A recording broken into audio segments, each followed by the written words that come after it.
और क्या हाल है बालक, तुम लोग का कैसा चल रहा है पढ़ाई लिखाई? चल रहा है बढ़िया, खूब जम के पढ़िए, खूब अच्छे से। और सबसे इम्पॉर्टेंट चीज, बहुत सारा प्रॉब्लम प्रैक्टिस करो। एग्जाम को लेकर फिर से सस्पेंस है कि नीट जेई होगा नहीं होगा, बट उससे कोई अंतर नहीं पड़ता कि आप होगा या नहीं होगा। होगा ये पक्का है, अभी होगा या नहीं होगा ये इम्पॉर्टेंट बात है। तो है क्या ना, जितना ज़्यादा टाइम मिले, प्रैक्टिस जितना स्ट्रांग करके रखोगे उतना अच्छा रिजल्ट होगा, और जितना आगे बढ़ेगा बिल्कुल नेगेटिव नहीं जाएगा, आप लोगों के लिए फेवर का होगा, प्रोवाइडेड आप अगर इस ड्यूरेशन में, बीच का जो टाइम है उसमें उसका प्रॉपर यूटिलाइजेशन करेंगे। तो एक ही बात है, एक ही मूल मंत्र है जो बार बार बोलेंगे कि हमेशा ध्यान रखना कि बहुत सारा प्रॉब्लम हर दिन सॉल्व करना है। अगर वो कंटिन्यूटी बना के हो तो बिल्कुल अच्छा होगा। चलो हम लोग स्टार्ट करते हैं रेडियो एक्टिविटी में।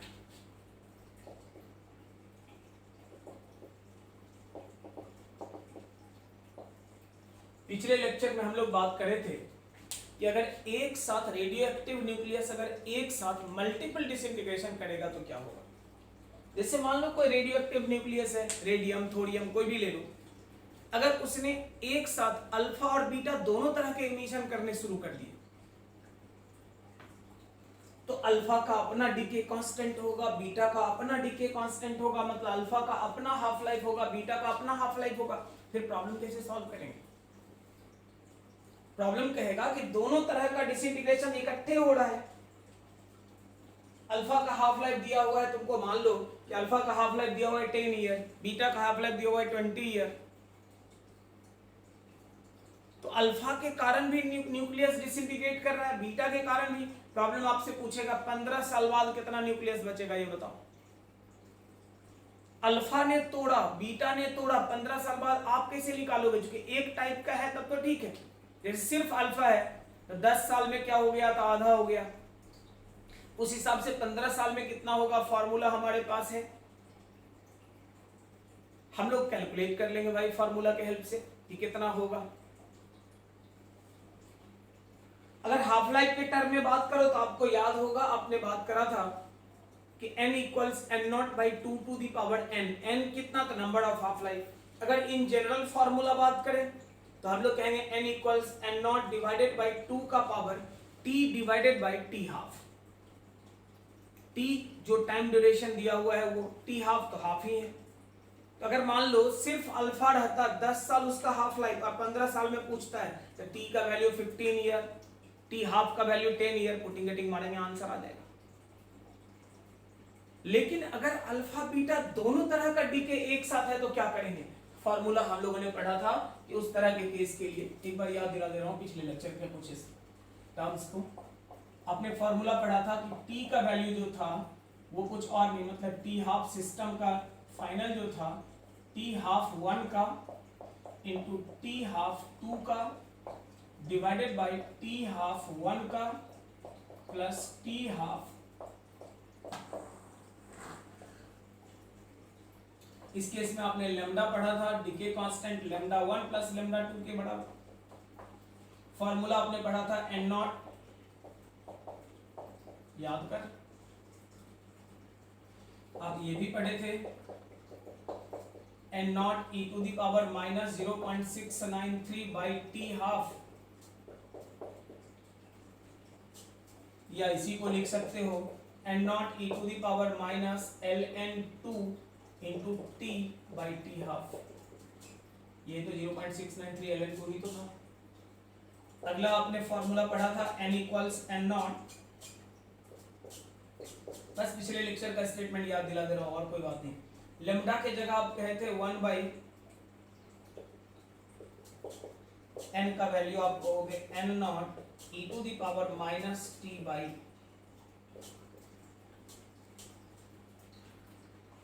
मेरे ख्याल से यहां तक में कोई दिक्कत नहीं होगा, ये टर्म्स आपको याद होगा बिल्कुल। कोई प्रॉब्लम है तो बोल लो, करेक्ट है। अगला आगे हम लोग आज बढ़ते हैं कि in case of multiple disintegration,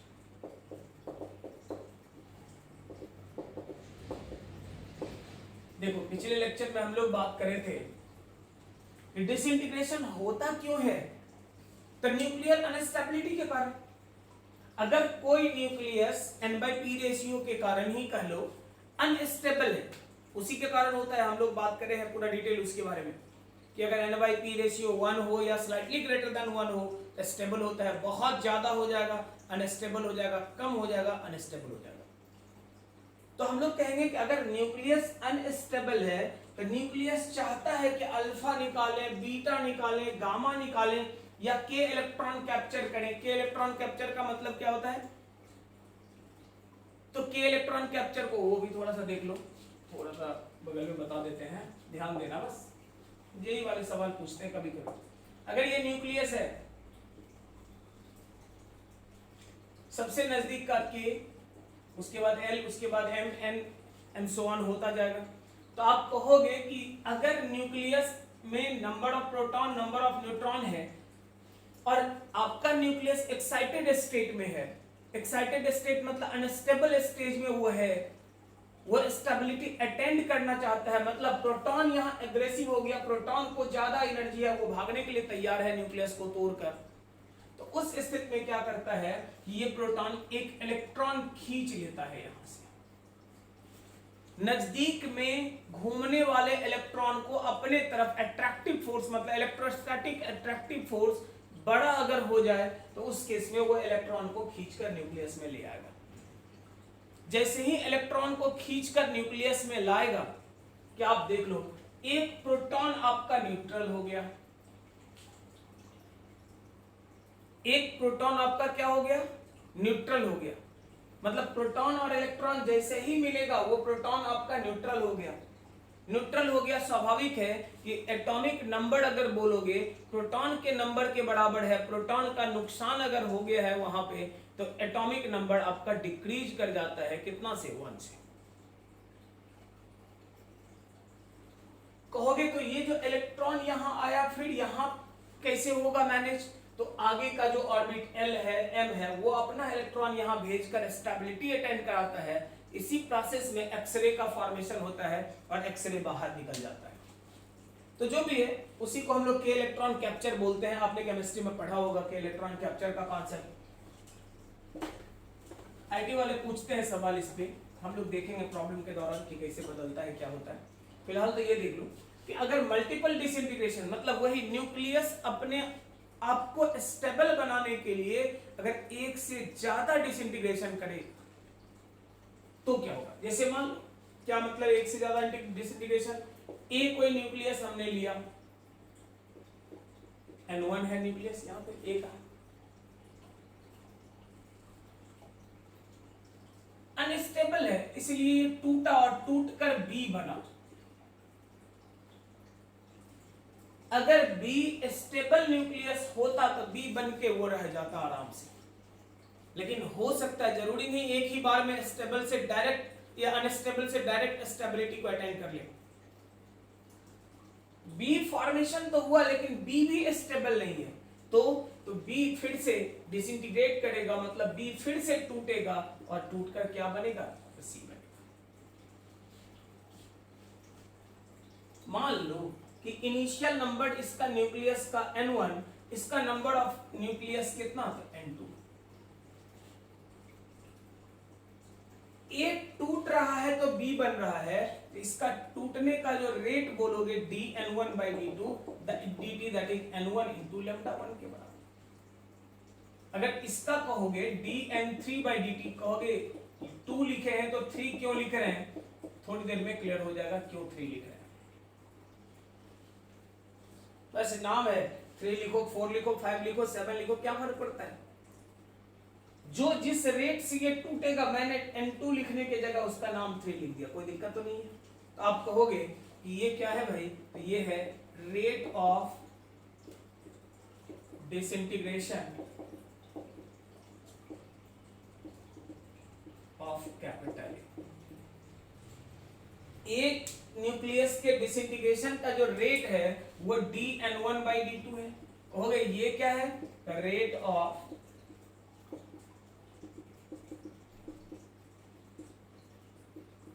disintegration of capital. अब एक बात ध्यान देना, यहां माइनस साइन और यहां माइनस साइन, ये माइनस साइन क्यों है? क्योंकि आपने पहले ही पढ़ा हुआ है कि न्यूक्लियस का फॉर्मेशन नहीं है, न्यूक्लियस का डिसइंटीग्रेशन है, न्यूक्लियस बन नहीं रहा, न्यूक्लियस टूट रहा है। अगर टूट रहा है तो प्लस या माइनस, तो क्लियर है माइनस होगा, तो माइनस है। अब देखो कॉन्सेप्ट क्या कहता है अपने, अगर कभी ऐसा हो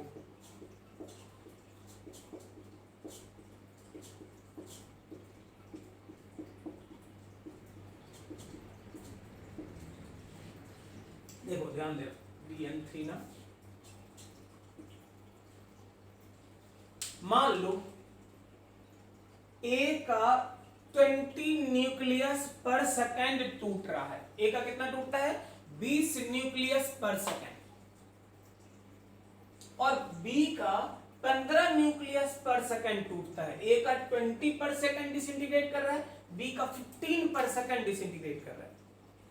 इन दैट केस क्या होगा? अगर इसका 20 टूट रहा है, इसका 15 टूट रहा है, तो जरा सोचो, ए का 20 टूटा तो बना क्या? बी। ए का अगर 20 टूटा तो बना क्या? बी। और बी का 15 टूटा, इसका मतलब बी को तो 5 न्यूक्लियस पर सेकंड एक्स्ट्रा मिल रहा है। अगर बी को 5 न्यूक्लियस पर सेकंड एक्स्ट्रा मिल रहा है, मतलब फॉर्मेशन ऑफ बी है या डिसइंटीग्रेशन ऑफ बी है? बी बन रहा है या बी टूट रहा है? तो इनफैक्ट बी 15 टूटने के बाद भी हम लोग कहेंगे फाइनल रिजल्ट यही है कि बी का न्यूक्लियस का फॉर्मेशन है, डिसइंटीग्रेशन। ध्यान से एक बार और कॉन्सेप्ट समझ लो।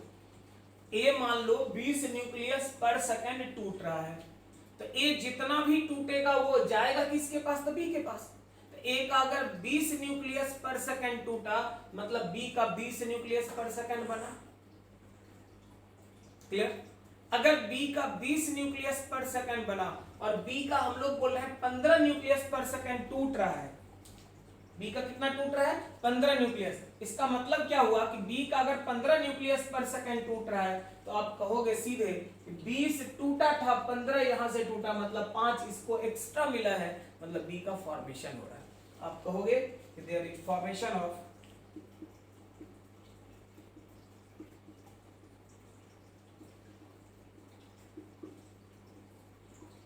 बी का डिसइंटीग्रेशन नहीं, बी का क्या है? फॉर्मेशन है। अगर आप कहोगे second case, dn1 by dt आपका लेस देन हो जाए dn3 बाई dt से। अगर मान लीजिए ये 20 न्यूक्लियस टूट रहा है, मतलब बी का 20 न्यूक्लियस पर सेकंड बन रहा है, ए का 20 न्यूक्लियस पर सेकंड टूट रहा है, इसका मतलब बी का 20 न्यूक्लियस पर सेकंड बन रहा है। और बी अगर 25 न्यूक्लियस पर सेकंड तोड़ना शुरू कर दे, तो आया 20 और गया 25। स्वाभाविक है जो अपना होगा उसमें से भी तोड़ के वो खत्म कर रहा होगा। इसका मतलब क्या है कि देयर इज डिसइंटीग्रेशन ऑफ ए का क्या हो रहा है, बी का क्या हो रहा है, तो बी का इस प्रोसेस में डिसइंटीग्रेशन, क्योंकि आ रहा है 20, जा रहा है 25, आ रहा है 20, जा रहा है 25, इसका मतलब बी का क्या हो रहा है, तो डिसइंटीग्रेशन हो रहा है। खुद सोच के देखो ना, दो तरह का तो कॉन्सेप्ट है, तीसरा भी देख लो, उसके बाद तुम्हारे से रिलेटेड एग्जांपल बोलता हूं। dn1 बाई dt अगर बराबर हो जाए dn3 बाई dt के, तो हम लोग इसी को कहेंगे कि देन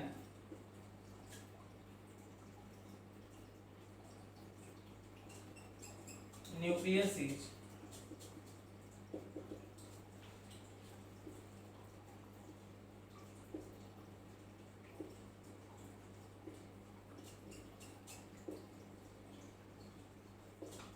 इसी का नाम बोलते हैं सैकुलर न्यूक्लियस। देखो ये बात बता रहे हैं, 3 तरह का सिचुएशन प्रैक्टिकली तुम्हारे साथ भी हो सकता है। मान लो किसी ने आपको 100 रुपीज दिया, 100 रुपया दिया, दूसरे ने आपसे 75 ले लिया, हर दिन ऐसा होता है, एक आदमी 100 आपको देता है, दूसरा आदमी 75 आपको ले लेता है, कुछ मत होना, ये बस स्टोरी है और कुछ नहीं, ऐसा नहीं कि 100 आ रहा है और 75 जा रहा है।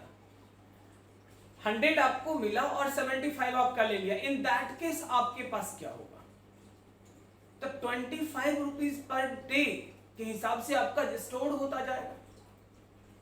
तो आप जितना आ रहा है उससे ज्यादा नहीं, उससे कम आपका जा रहा है, बी के साथ यही तो हो रहा है, जितना आ रहा है मतलब ये ज्यादा है यहां से देने वाला और ये भेजने वाला कम है, in that case formation of B है। ये यहां से 100 आ रहा है, 75 जा रहा है, मतलब 25 का फॉर्मेशन ऑफ बी। इसका उल्टा मान लो, अगर आया किसी ने आपको दिया 75 और दूसरे ने छीन लिया 100, आया 75 और लिया 100, आया 75 और लिया 100, इसका मतलब 25 आपका खुद का जाएगा, मतलब डिसइंटीग्रेशन आपका टूटना तो हो रहा है। जितना दिया 100 दिया 100 ले लिया, अगर 100 दिया और 100 ले लिया, क्या आपको पता भी चलेगा कुछ गड़बड़ी हुआ है यहाँ पे? यार कुछ तुम्हारा कहाँ फायदा है, जितना मिला था उतना ले लिया, ना फायदा है ना नुकसान है, तुम न्यूट्रल हो। अगर न्यूट्रल हो तो इसी का नाम कुछ और नहीं, सेकुलर न्यूक्लियस बोलते हैं। मतलब एक टर्म लीक कर एग्जाम वाले निकल जाते हैं और वो टर्म है सेकुलर न्यूक्लियस। बच्चे परेशान रहते हैं कि यार फिजिक्स में और वही मॉडर्न फिजिक्स में सेकुलरिज्म का कॉन्सेप्ट कहाँ से आ रहा है, तो मैं आपको बताऊं कि अगर वो सेकुलर न्यूक्लियस वर्ड यूज करे, हमेशा ध्यान रखना कि ये कुछ और नहीं, ये बताता है कि आने वाला नंबर ऑफ न्यूक्लियस एंड जाने वाला, वो दोनों मतलब डिसइंटीग्रेशन जो आ रहा था जो जा रहा था वो इक्वल हो गया, इसीलिए सेकुलर है। अगर ये है तो इस केस में क्या कहोगे, तो आप कहोगे यही लिख दे रहे हैं, देख लो, देन dN1/dt मतलब कितना बोलोगे, तो आप कहोगे N1 λ1 N2 λ2, इसका मतलब N1/N2 जो कहोगे λ2/λ1, N जो होगा इनवर्सली प्रोपोर्शनल टू, जिसका डीके कांस्टेंट ज्यादा होगा, लैम्डा जिसका ज्यादा होगा उसका नंबर ऑफ न्यूक्लियस क्या होगा, कम होगा, जिसका लैम्डा कम होगा उसका नंबर ऑफ न्यूक्लियस ज्यादा होगा। कोई कंफ्यूजन का बात है तो बोलो। अरे सही है, चल छाप ले फटाफट छाप, बड़ा काम का फॉर्मूला है, याद रखना, N1 λ1 product of number of nucleus and decay constant जो होगा हर हाल में कांस्टेंट रहेगा, ये याद रखना रट्टा। अब आप देख लो आगे, यहां एक सवाल आपसे पूछा जाता है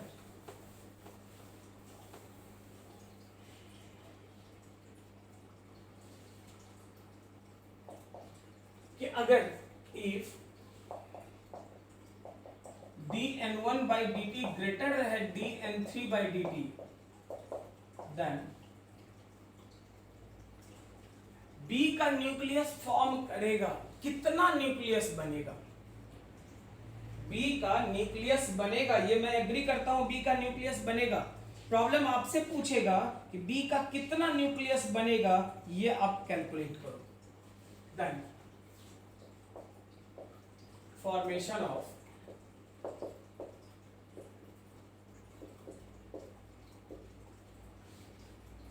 केस तो हम लोग पढ़े हुए हैं कि अगर है तो हम लोग कहेंगे कि बी का न्यूक्लियस का फॉर्मेशन होगा, बी का न्यूक्लियस का डिसइंटीग्रेशन नहीं, बी का न्यूक्लियस फॉर्म करेगा, यहां पे कितना यही पता करना है।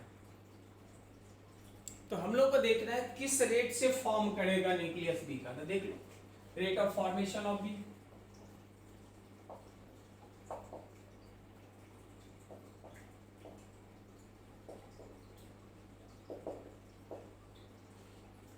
याद कीजिए यहाँ पे A था, B बना था और B से ही C बना था, ये N1 न्यूक्लियस आपने कहा था, ये N2 था, यहाँ पे आपने कहा था dN1/dt और ये हमने बात करा था dN3/dt, याद है। तो हम लोग कहेंगे rate of formation of B, formation of B जिस रेट से बना, इसीलिए N2 बचा के रखे थे, क्योंकि बी सेकंड है, N2 है, इसीलिए N3 बोल दिए थे जिस रेट से वो टूट रहा था। जरा सोचो, dN1/dt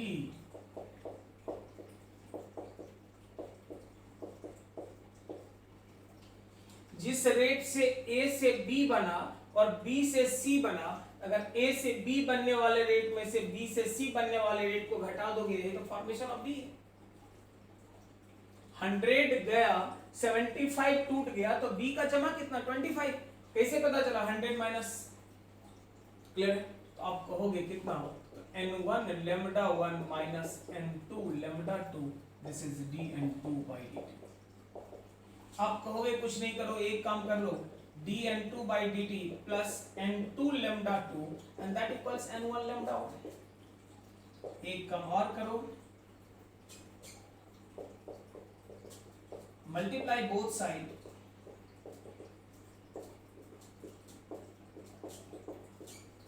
आप दोनों तरफ मल्टीप्लाई करके देखिए, e to the power lambda 2t dN2/dt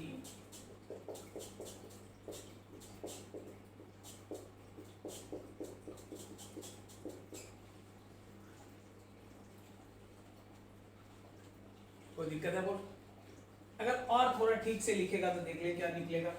तो आप लिख सकते हो कि e to the power N2 lambda 2 e to the power lambda 2t plus e to the power lambda 2t dN2/dt equals N1 lambda 1 e to the power lambda 2t।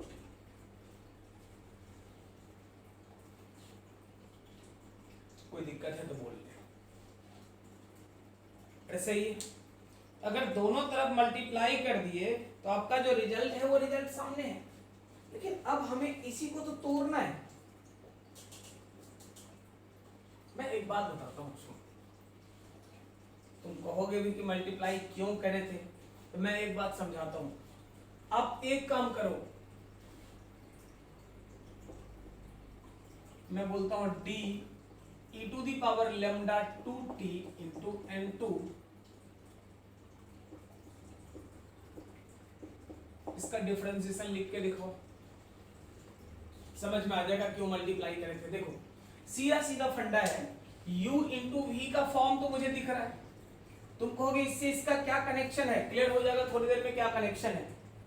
आप कह सकते हो कि ये इक्वेशन नंबर 1 हमने मान लिया और हम इसको तोड़ के देखते हैं। अगर तोड़ोगे तो क्या होगा, तो u into v मतलब पहला term e to the power lambda 2t into दूसरा वाला का डिफरेंशिएशन प्लस दूसरा टर्म इंटू पहला वाला इसका डिफरेंशिएशन। इसका डिफरेंशिएशन कितना, तो e to the power lambda 2t into lambda 2। याद करो, e to the power x का e to the power x और पावर के डिफरेंशिएशन से गुना कर देंगे। इसका मतलब रिजल्ट जो अपना निकल कर आ रहा है वो n2 lambda 2 e to the power lambda 2t plus e to the power lambda 2t dN2/dt। मेरे ख्याल से अगर देख n2 lambda 2 e to the power lambda 2t, यही तो है। आप कहोगे कि फायदा क्या हुआ, तो फ्रॉम 1 n2 से, बस समझाने के लिए यहां मैंने तोड़ के दिखा दिया, नहीं तो डायरेक्ट लिखना था, लिख देते।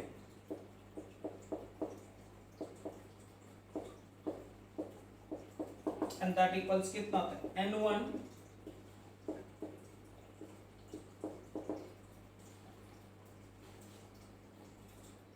देख लो, ऐसा ही है। अगर आप कहना चाहते हो तो बिल्कुल बोल सकते हो कि d n2 e to the power lambda 2t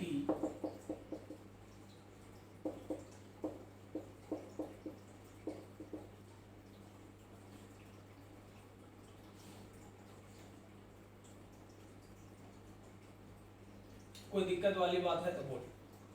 आप कह सकते हो n1 lambda 1 e to the power lambda 2t into dt के बराबर। यहां तक तो सही है।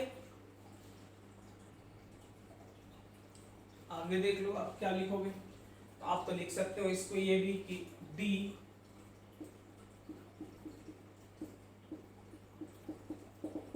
n1 के जगह आप लिख सकते हैं n not e to the power minus lambda 1t। याद करो,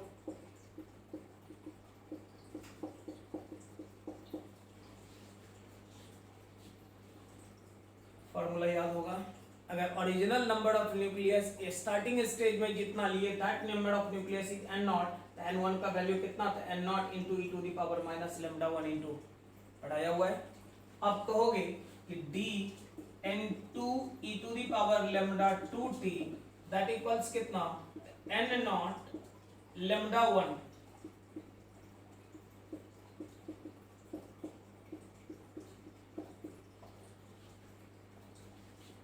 कुछ मत करो यार, इंटीग्रेट कर लो।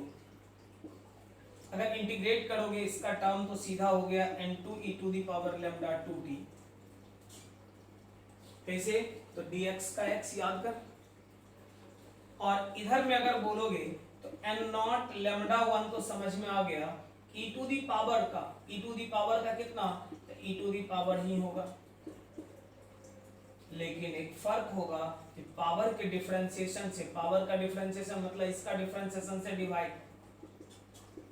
लिमिट दिया रहता तो लिमिट लेते, नहीं दिया है इसीलिए कांस्टेंट जोड़ देंगे। तो आप क्या कहेंगे, n2 e to the power lambda 2t n not lambda 1 e to the power lambda 2 minus lambda 1 into t divided by lambda 2 minus lambda 1 plus constant. क्यों? क्योंकि इंटीग्रेशन है बिना लिमिट का, इसलिए इंटीग्रेशन कांस्टेंट ऐड कर दिया। Correct. अब आप देखो, जब आप कहोगे टाइम 0 है,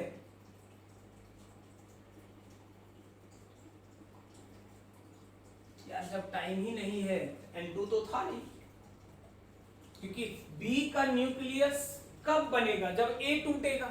A कब टूटेगा, जब कुछ ना कुछ टाइम तो लगेगा। जब टाइम शुरू करे, आप स्टार्ट करते समय तो A टूटा ही नहीं था।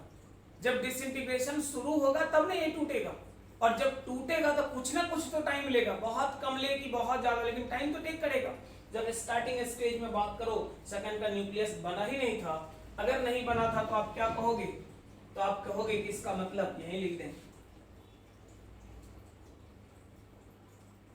n नॉट लेमडा 1 समथिंग का पावर 0 मतलब 1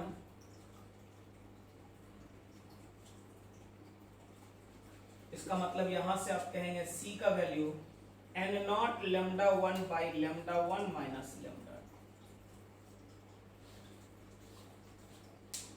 अगर ये हो गया, फटाफट छाप ले जल्दी, इधर का तो हो गया होगा। बस फॉर्मेशन न्यूक्लियस पूछ देता है बीच में, इसलिए थोड़ा ध्यान देना रहता है, बस और कोई खास बात नहीं है।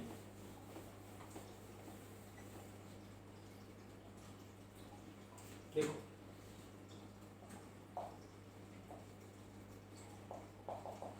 इसको इक्वेशन नंबर 3 बोल दो। आप कहोगे कि n2 e to the power lambda 2t n not lambda 1 e to the power lambda 2 minus lambda 1 into t by lambda 2 minus lambda 1, और इसमें से c के जगह पे कहोगे तो कह सकते हैं n नॉट लेमडा 1। देख लो, कहोगे यहाँ तो लेमडा 1 माइनस लेमडा 2, इसलिए तो माइनस ले लिए, उलट दिए। अब क्या कहिएगा, तो आप बोल सकते हैं n2 e to the power lambda 2t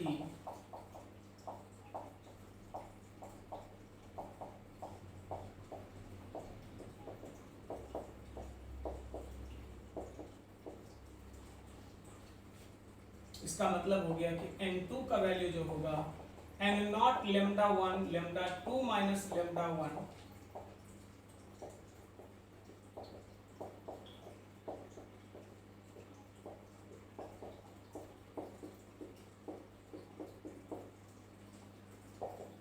n not lambda 1 by lambda 2 minus lambda 1। यहां देख लो, नीचे से जाएगा तो e to the power minus lambda 2t, ये लेमडा 1t,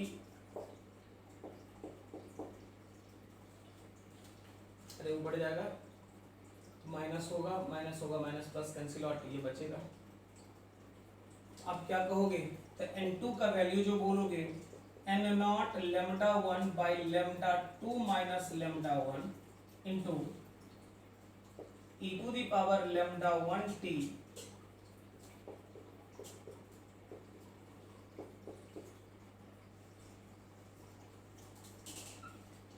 अब देखो यही चीज रहेगा कि A टूटकर B बना, B टूटकर C बना। A से B के फॉर्मेशन के लिए D के कांस्टेंट आपको लेमडा 1 दिया रहेगा, B से C के लिए D के कांस्टेंट लेमडा 2 दिया रहेगा। प्रॉब्लम कहेगा कि A का ओरिजिनल नंबर ऑफ न्यूक्लियस मतलब n0 का वैल्यू आपको दिया हुआ है, तो कहेगा 10 साल बाद, 20 साल बाद, 50 साल बाद, 100 साल बाद टाइम दिया रहेगा, उतने दिन के बाद B का कितना न्यूक्लियस फॉर्म करेगा ये कैलकुलेट करो। बड़ा ही सॉलिड फॉर्मूला है, सिर्फ पुटिंग गेटिंग कर दोगे। मल्टीपल डिसइंटीग्रेशन वाले केस में पुटिंग गेटिंग करोगे डेटा आंसर आ जाएगा तुरंत। तो रट्टा मारना बड़ा आसान है। कैसे, तो देख लो, ओरिजिनल नंबर ऑफ न्यूक्लियस, पहला का डिसइंटीग्रेशन जहां से शुरू करेंगे वो डिवाइडेड बाय डिफरेंस, पहला वाला का e टू दी पावर, दूसरा वाला का e to the power, minus तो रहेगा ही रहेगा, मतलब जो ओरिजिनल फार्मूला था n नॉट लेमडा वाला वो रहेगा। अगर इसी को अंदर ले लो तो आप क्या कहोगे, n not e to the power minus lambda 1 t, n not e to the power. रट्टा मारने के लिए और इजी कर लें तो आप कह सकते हैं n2 का फार्मूला जो निकला lambda 1 by lambda 2 minus lambda 1 into n not e to the power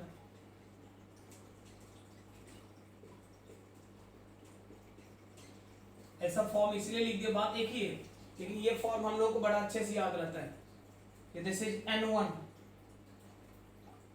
याद करो और दिस इज n2, क्योंकि n2 अगर original number of nucleus a से टूट कर नहीं, ओरिजिनल अगर n0 रहता तो n2 का वैल्यू कितना होता था, यही होता। तो आप कहोगे n1 minus n2, common concept के हिसाब से रट्टा मारना, n1 minus n2 into lambda 1 by lambda 2 minus lambda 1, यही n2 फाइनल का वैल्यू होगा।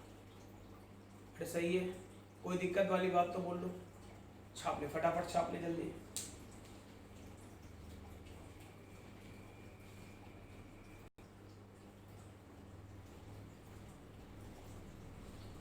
तो आगे देख लो आप,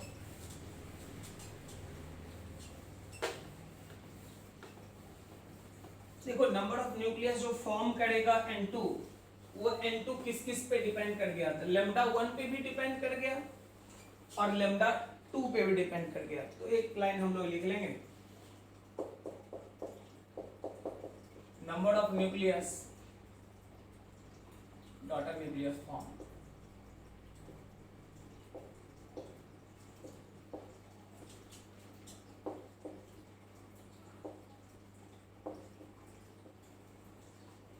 depends upon decay constant of parent nucleus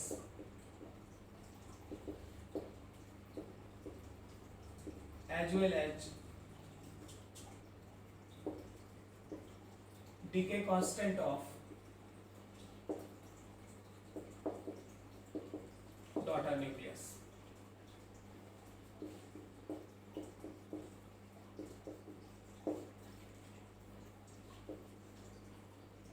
मतलब वो दोनों पे डिपेंड करेगा, डॉटर न्यूक्लियस का डीके कांस्टेंट कितना है, लेमडा 2 पेरेंट न्यूक्लियस का डीके कांस्टेंट कितना है, दोनों पे डिपेंड करेगा, किसी एक पे डिपेंड नहीं करता है। क्लियर है, अरे सही है।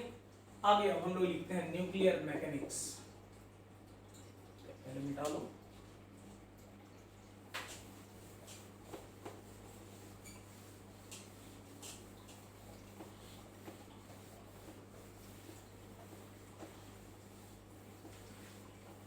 तुम लोग भी मिटा लो, मत कर लेना यार, लो तो छाप लो और छाप के जमा करके रखो।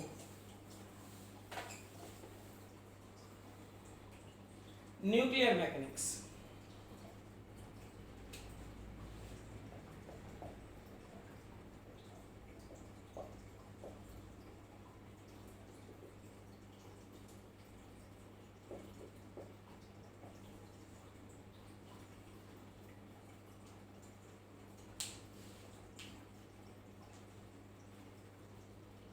सबसे पहले न्यूक्लियर मैकेनिक्स के बारे में एक बात मैं बोलूंगा, मतलब हम लोग यहाँ न्यूक्लियर फिजिक्स से हट के अब मैकेनिक्स का बात करने लगे, मोमेंटम क्या होगा, काइनेटिक एनर्जी क्या होगा, इस सब तरह का बात करेंगे।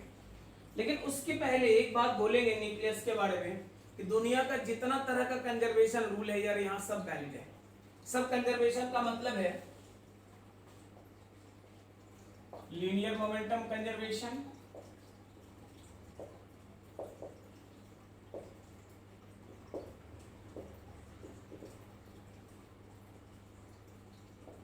एनर्जी कंजर्वेशन,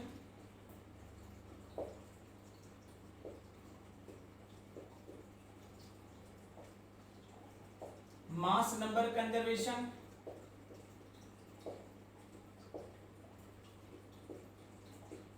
मतलब मास कंजर्वेशन बोल दो,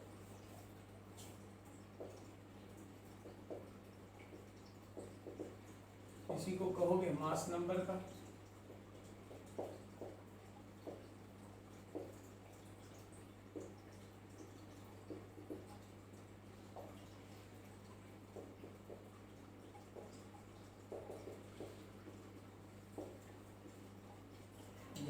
बस इतना रहने दो।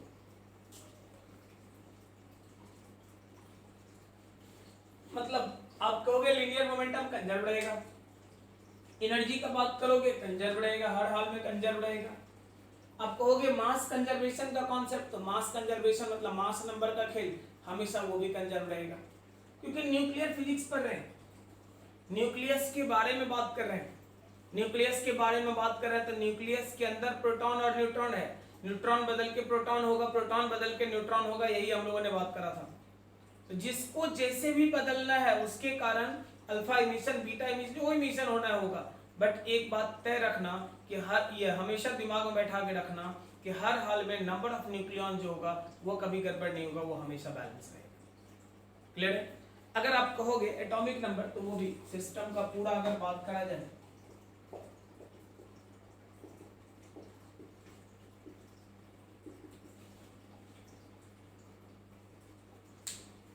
मतलब नंबर ऑफ प्रोटॉन का कंजर्वेशन कॉन्सेप्ट अगर बोलोगे तो सिस्टम का नंबर ऑफ प्रोटॉन जो होगा हर हाल में क्या होगा, तो कंजर्व रहेगा। कुछ भी बदलने वाला नहीं है, पूरा सिस्टम का बात करोगे तो सब कुछ कंजर्व रहेगा, यह हमेशा याद रखना। तो हम लोग कहते हैं कि न्यूक्लियर मैकेनिक्स में सबसे पहला, in case of alpha emission, calculation of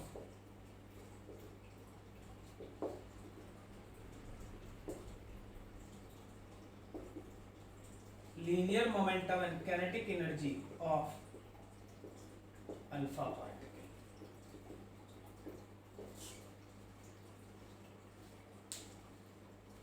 alpha decay के केस में कह रहा है कि linear momentum and kinetic energy alpha particle का क्या होगा, ये आप कैलकुलेट करो।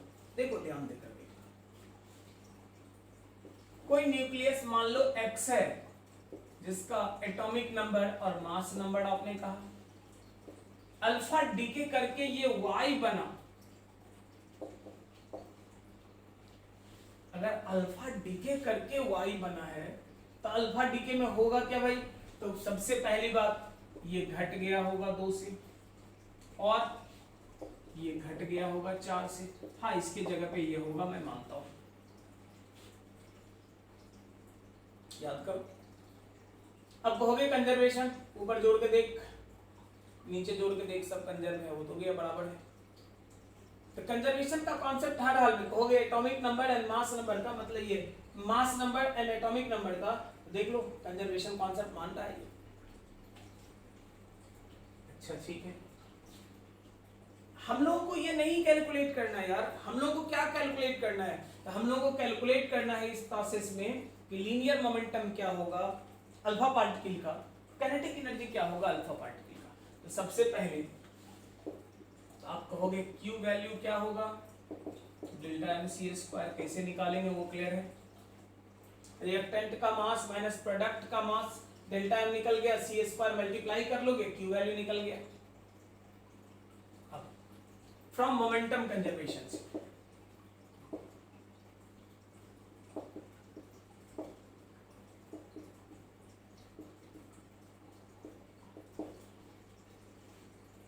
कहोगे क्यों मोमेंटम एनर्जी सब कंजर्व रहता है? क्योंकि न्यूक्लियस से डिसइंटीग्रेशन कराने के लिए किसी एक्सटर्नल फोर्स की जरूरत नहीं है। अगर रेडियम या थोरियम हमने रखा है पीबी के लेड के प्लेट पे, तो हम लोग जाके उसको नहीं धक्का मार के बोलते हैं कि निकाल अपने में से अल्फा, निकाल अपने में से बीटा। यार वो खुद डिसइंटीग्रेट करता है।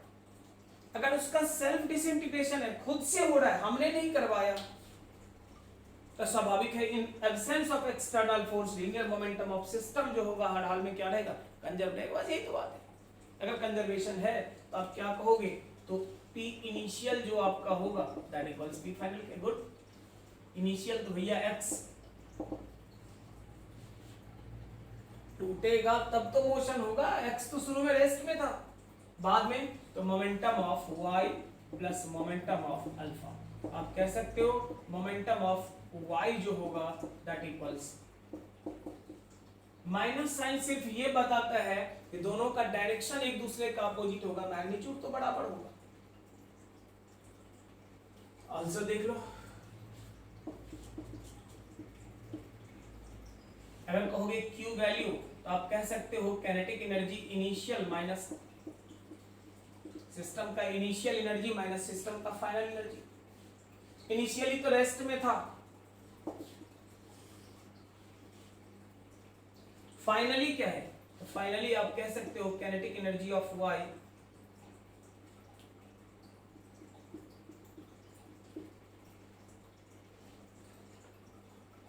y का काइनेटिक इनिशियल फाइनल लिख लीजिए, उल्टा लिख दिया। काइनेटिक एनर्जी y का काइनेटिक एनर्जी अल्फा का माइनस फाइनल काइनेटिक एनर्जी से इनिशियल काइनेटिक एनर्जी को घटा लेंगे, जो होगा वही तो Q वैल्यू है। तो Q वैल्यू निकालने का मतलब एनर्जी का जो लॉस हुआ, इसका मतलब क्या हुआ? Q वैल्यू का मतलब क्या? कि लॉस या गेन ऑफ एनर्जी जो हो रहा है वही तो है। तो हम लोग कहेंगे पता किससे चलेगा? तो फाइनल माइनस इनिशियल। इसी को निकालने का एक तरीका ये भी था, मैंने बताया हुआ है। तो आप अगर कहोगे तो यहां से kinetic energy of y plus kinetic energy of alpha minus kinetic energy of x क्योंकि रेस्ट में था शुरू में, न्यूक्लियस जब टूटा था किसी तरह का कोई मोशन नहीं हो रहा था, रेस्ट में मतलब इनिशियल जीरो।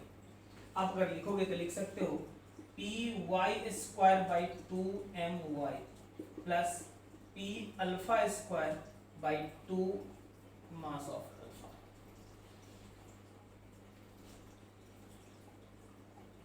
अब अगर कहना चाहो तो कह सकते हो फ्रॉम इक्वेशन नंबर 1 से। इक्वेशन नंबर 1 में जो आपने लिखा हुआ है उसके हिसाब से बात करो, देख लो।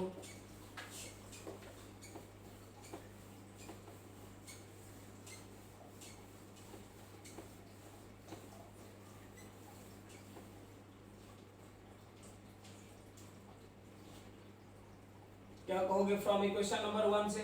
तो आप कहोगे Q का वैल्यू जो निकला P अल्फा का square by 2my plus P alpha का स्क्वायर बाई 2m अल्फा। मैं तो बोलूं कि P अल्फा का स्क्वायर बाई 2 कॉमन ले लो, 1 by mass of y 1 by mass of alpha. P alpha square by 2 m alpha plus mass of y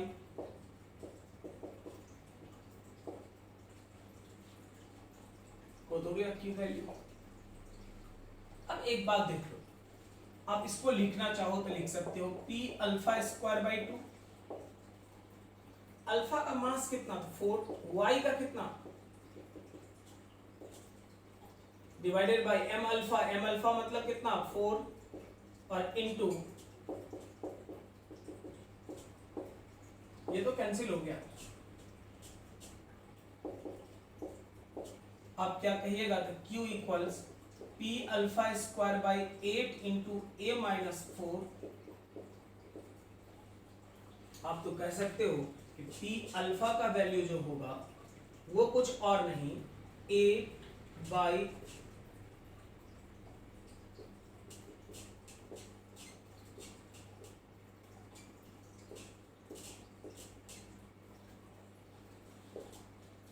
देख लो 8 into A minus 4 divided by A into कितना Q के बराबर। आप लिखना चाहें तो लिख सकते हैं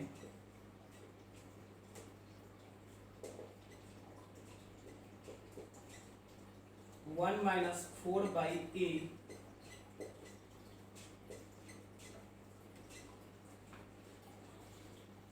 आपको कुछ नहीं करना है, वैल्यू पुटिंग गेटिंग करना है 8 इंटू 4 माइनस ए इंटू क्यू के बराबर और आपको मोमेंटम निकल जाएगा। कहीं कोई दिक्कत वाली बात है तो बोलो।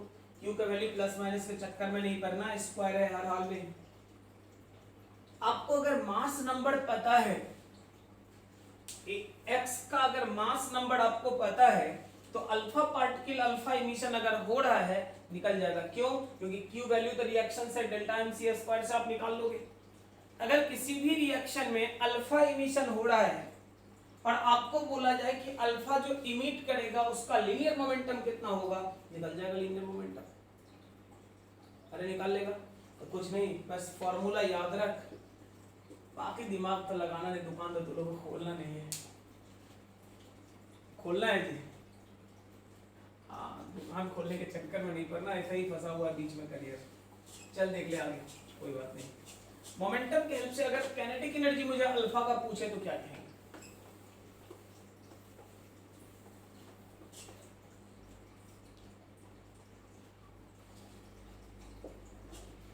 अगर काइनेटिक एनर्जी अल्फा का कहे तो P alpha square by 2m alpha. P alpha square मतलब 8 into A minus 4 by A, देख लो, इंटू 4 टाइम्स तो कैंसिल, के अल्फा कहोगे A minus 4 by A into Q into alpha का मास मतलब ये भी कैंसिल हो गया। के अल्फा का वैल्यू अगर बोलोगे 1 माइनस 4 बाई ए इंटू, अगर क्यू वैल्यू, रिएक्शन का क्यू वैल्यू आपको पता है तो आपको कहेगा काइनेटिक एनर्जी ऑफ अल्फा कितना होगा, निकल जाएगा। आपको कहेगा कि इस केस में मोमेंटम ऑफ अल्फा कितना होगा, निकल जाएगा। अगर आपसे कहा जाए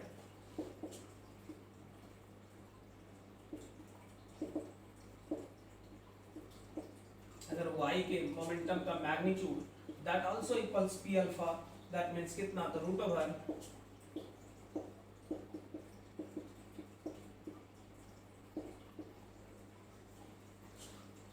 momentum of daughter nucleus.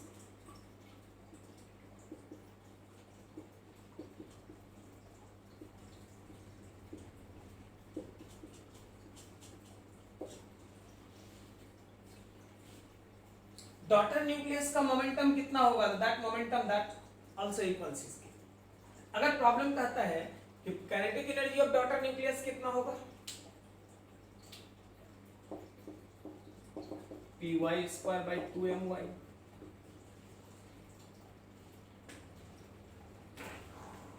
P Y square by कितना बोलोगे, 2my। आप देख लो जी, आप क्या कहोगे, पी वाई स्क्वायर मतलब 8 into A minus 4 by 4 into Q,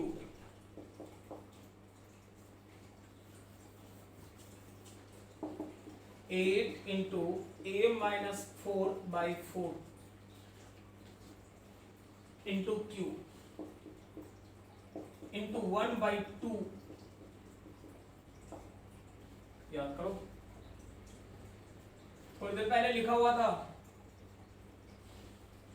my, mass of y अगर देख रहे थे तो अल्फा इमिशन के कारण मास नंबर 4 से घट जाता था, मतलब क्लियर है।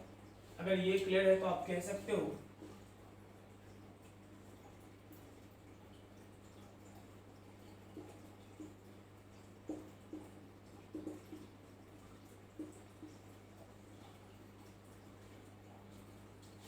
कोई दिक्कत है बोल लो। अरे सही है, छाप ले फटाफट।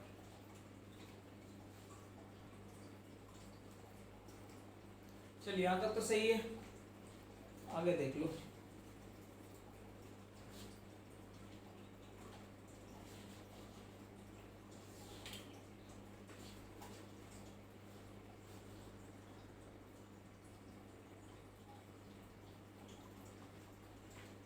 देख लो, यहां तक तो हो गया।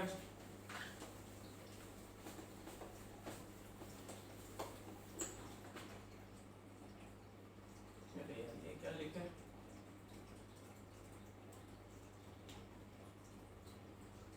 a माइनस 4/a ना,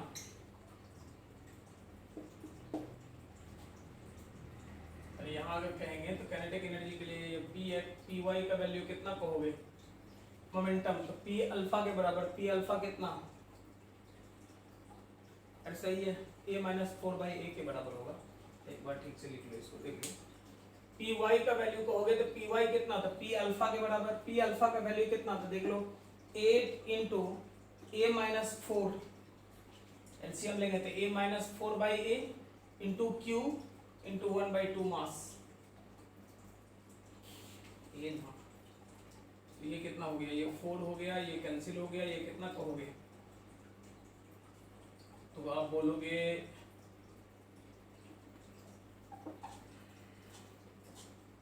कि y इक्वल्स 4/a इंटू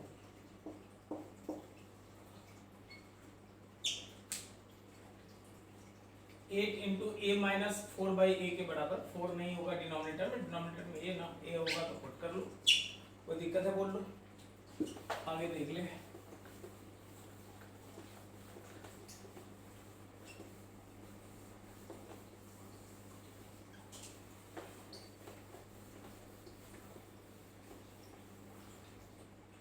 तो x का ये y का कितना होगा मोमेंटम, अल्फा का कितना होगा मोमेंटम, y का क्या होगा काइनेटिक एनर्जी, अल्फा का क्या होगा काइनेटिक एनर्जी, हम लोगों ने कैलकुलेट कर लिया, यहां तक कोई दिक्कत नहीं है।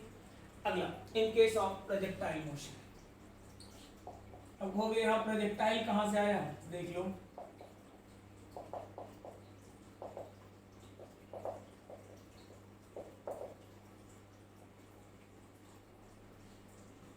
कहता क्या है कि B कोई न्यूक्लियस है, ये आराम से बैठा हुआ है,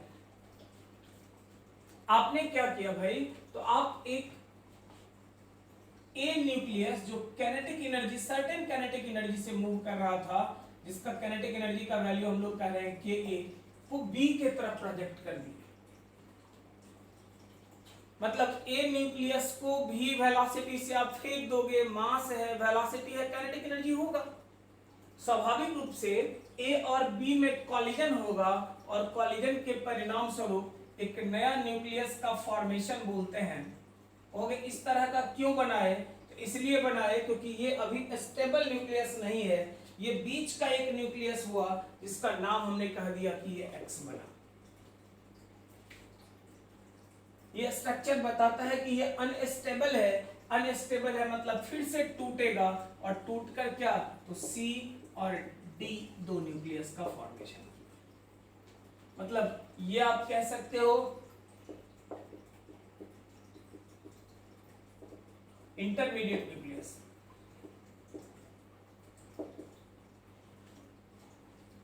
ये कौन सा, ये टारगेट न्यूक्लियस है, ये बम्बार्डिंग न्यूक्लियस है,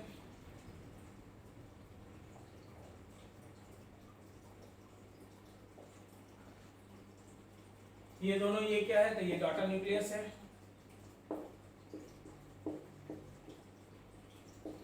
इसके साथ कुछ एनर्जी भी रिलीज करेगा, ये स्टेबिलिटी अटेंड करेगा तो कुछ ना कुछ एनर्जी रिलीज करेगा,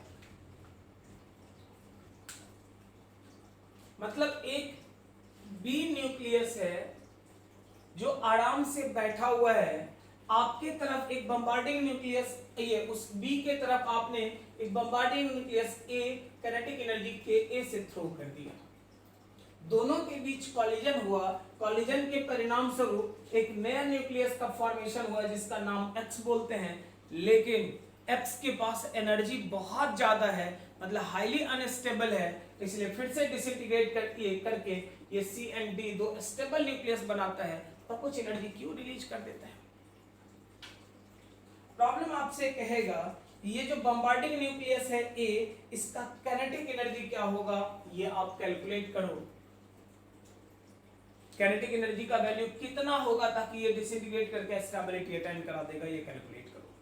तो हम लोग कहते हैं देख लो इस प्रोसेस में सिचुएशन तो समझ लिए।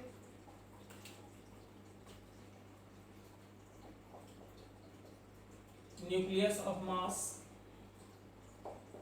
Ma bombarded towards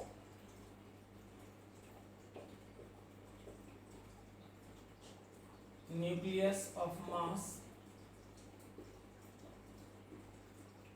Mb.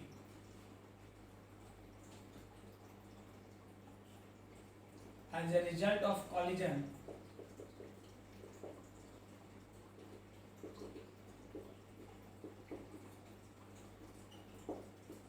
nucleus कैसा था? Unstable, which disintegrate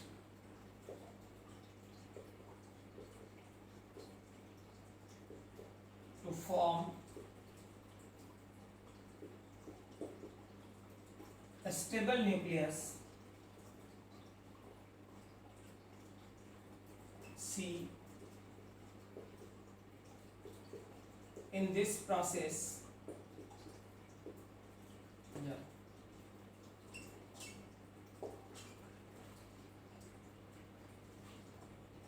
for a stable nucleus C and D, energy Q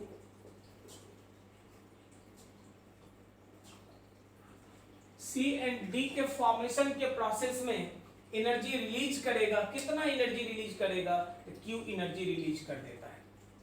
इस प्रोसेस में ये देखा गया एक्सपेरिमेंटली कि इंटरमीडिएट न्यूक्लियस जो X है उसका एनर्जी जो बम्बार्डिंग न्यूक्लियस A और टारगेट न्यूक्लियस B था उस दोनों के न्यूक्लियस से ज्यादा है। होना भी चाहिए। क्यों भाई? क्योंकि देख लो, बड़ा सिंपल सा बात है कि ये न्यूक्लियस जब इसको टकराया, कॉलिजन हुआ दोनों के बीच में, कॉलिजन के प्रोसेस में डिफॉर्मेशन होगा। डिफॉर्मेशन में मॉलिक्यूलर सेपरेशन घटेगा, मॉलिक्यूलर बाइंडिंग एनर्जी बढ़ेगा, और अगर बाइंडिंग एनर्जी बढ़ेगा तो इंटरमीडिएट न्यूक्लियस का एनर्जी तो बढ़ ही जाना चाहिए। मतलब साफ है, यहां से एक लाइन का रट्टा कॉन्सेप्ट याद रखोगे कि energy of intermediate nucleus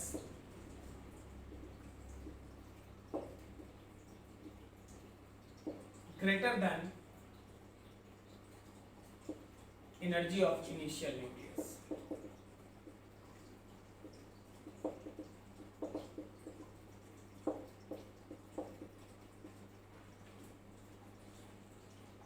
initial nucleus के एनर्जी से इंटरमीडिएट का जो एनर्जी है वो हर हाल में ज्यादा है। जब ग्राफ प्लॉट करा गया तो देखा गया कि कुछ इस तरह का वेरिएशन, यही है किसका? काइनेटिक एनर्जी ऑफ ए, यही है काइनेटिक एनर्जी ऑफ किसका? एक्स का।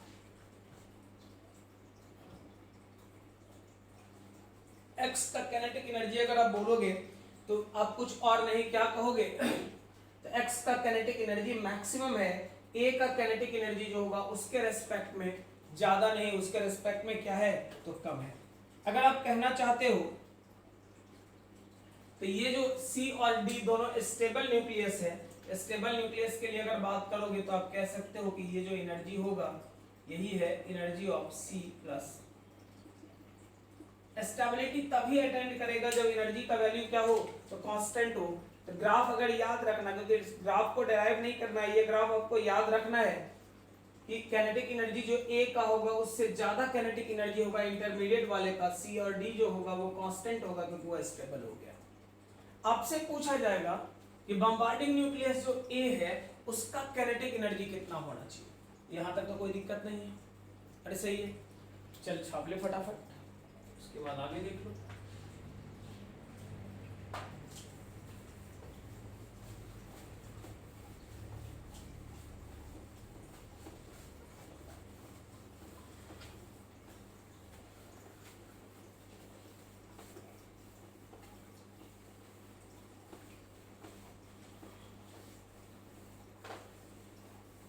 सी और डी तक स्टेबिलिटी अटेंड कर लिया, उसमें एनर्जी का कोई गड़बड़ी है नहीं। इसका अगर कहोगे कि P A root over 2ma, ये तो रेस्ट में था पड़ा हुआ। इसके लिए अगर कहोगे पी एक्स तो आप कह सकते हो root over 2mx kx।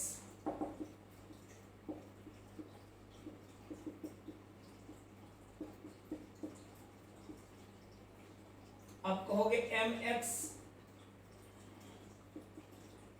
ma plus mb कैसे? तो आप मास कंजर्वेशन कॉन्सेप्ट याद करो, मैंने बताया न्यूक्लियर रिएक्शन में सारा कंजर्वेशन है। सारा कंजर्वेशन का मतलब मास भी कंजर्व रहेगा, मोमेंटम भी कंजर्व रहेगा, एनर्जी भी कंजर्व रहेगा। तुम कहोगे कंजर्व रहेगा तो ये गया कहाँ लॉस? लॉस आप दिखाते हैं कि क्यू का वैल्यू, यार सिस्टम में टोटल एनर्जी कंजर्व रहेगा। मैंने कहा कि एक बॉडी का एनर्जी कंजर्व रहेगा। इंटायर सिस्टम का जो इनिशियल एनर्जी है, जो फाइनल एनर्जी है, वो हर हाल में बराबर होगा। तो आप देख लो, आपने कहा कि यहाँ मास कंजर्वेशन के कॉन्सेप्ट से मैंने लिख दिया, यहाँ लिख के दिखा दे रहा हूँ। मास कंजर्वेशन से हमेशा याद रखना कि mx बराबर ma plus mb mass conservation है। मास कंजर्वेशन मतलब मास नंबर का कंजर्वेशन कॉन्सेप्ट। अब देखिए, कोई एक्सटर्नल नहीं है, नहीं है तो नहीं है, इसका मतलब P इनिशियल बराबर P final. P initial P final मतलब PA प्लस PB जो होगा Px के बराबर होगा रूट ओवर 2ma KA जो होना चाहिए दैट इक्वल्स कितने? तो 2ma plus mb into kx के बराबर। अब कहोगे कैनेटिक एनर्जी ऑफ x जो होगा KA by ma plus mb के बराबर।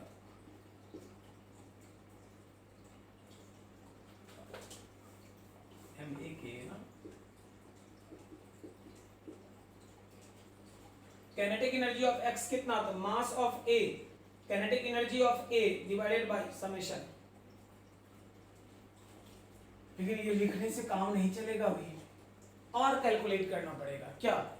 तो हम लोग कहेंगे Q वैल्यू।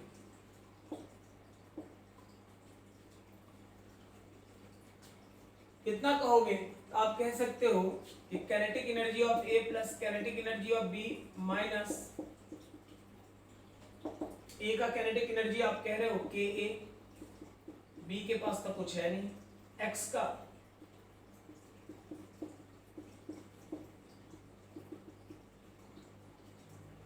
आप देख लो जी,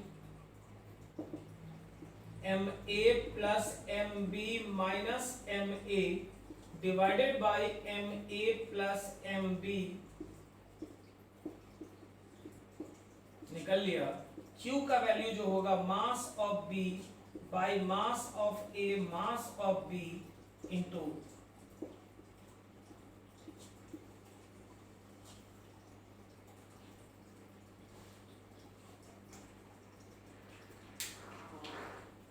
अगर आप कहना चाहो और आगे तो आप कह सकते हो यहां से कि कैनेटिक एनर्जी ऑफ A जो होगा वो कुछ और नहीं, mass of A plus mass of B by mass of B into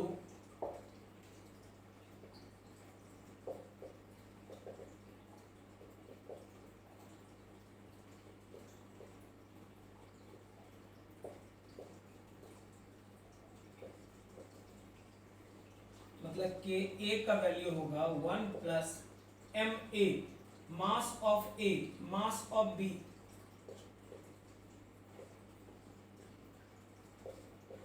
याद करो न्यूक्लियर में डायरेक्ट फॉर्मूला लिखे थे, यहाँ पे फॉर्मूला डिराइव करके दिखा दिए कि यही होगा। याद करो न्यूक्लियर रिएक्शन होगा या नहीं होगा, वहां हम लोग देखते थे यही फॉर्मूला। वहां मैंने आपको बताया था कि ये अगर मान लो कि कैनेटिक एनर्जी का वैल्यू ये मिनिमम है केमिकल रिएक्शन कराने के लिए, अगर इससे ज्यादा होगा तो रिएक्शन टेक्स प्लेस करेगा। अगर Q वैल्यू से ज्यादा है लेकिन इस मिनिमम कैनेटिक एनर्जी से कम है तो केमिकल रिएक्शन कभी भी एग्जिस्ट नहीं करेगा। मतलब this is minimum kinetic energy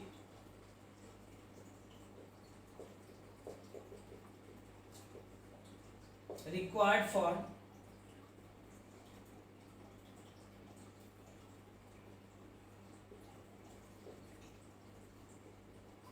disintegration of B के तोड़ने के लिए ये कम से कम एनर्जी है, इससे कम एनर्जी दोगे, कहोगे क्यू वैल्यू से ज्यादा देंगे, ये तुम्हारा प्रॉब्लम है यार, क्यू से ज्यादा दे दो, लेकिन अगर इससे कम दोगे तो कभी भी केमिकल रिएक्शन टेक्स प्लेस नहीं करेगा।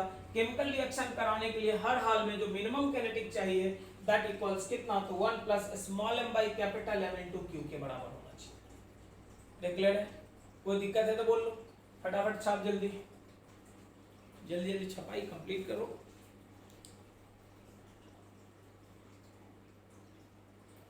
चलो आगे देखो, यहां तक तो सही है।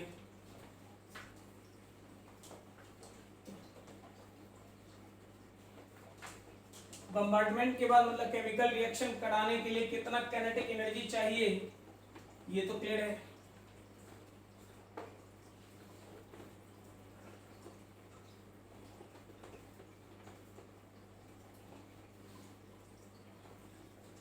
अब कह रहा है न्यूक्लियर फ्यूजन।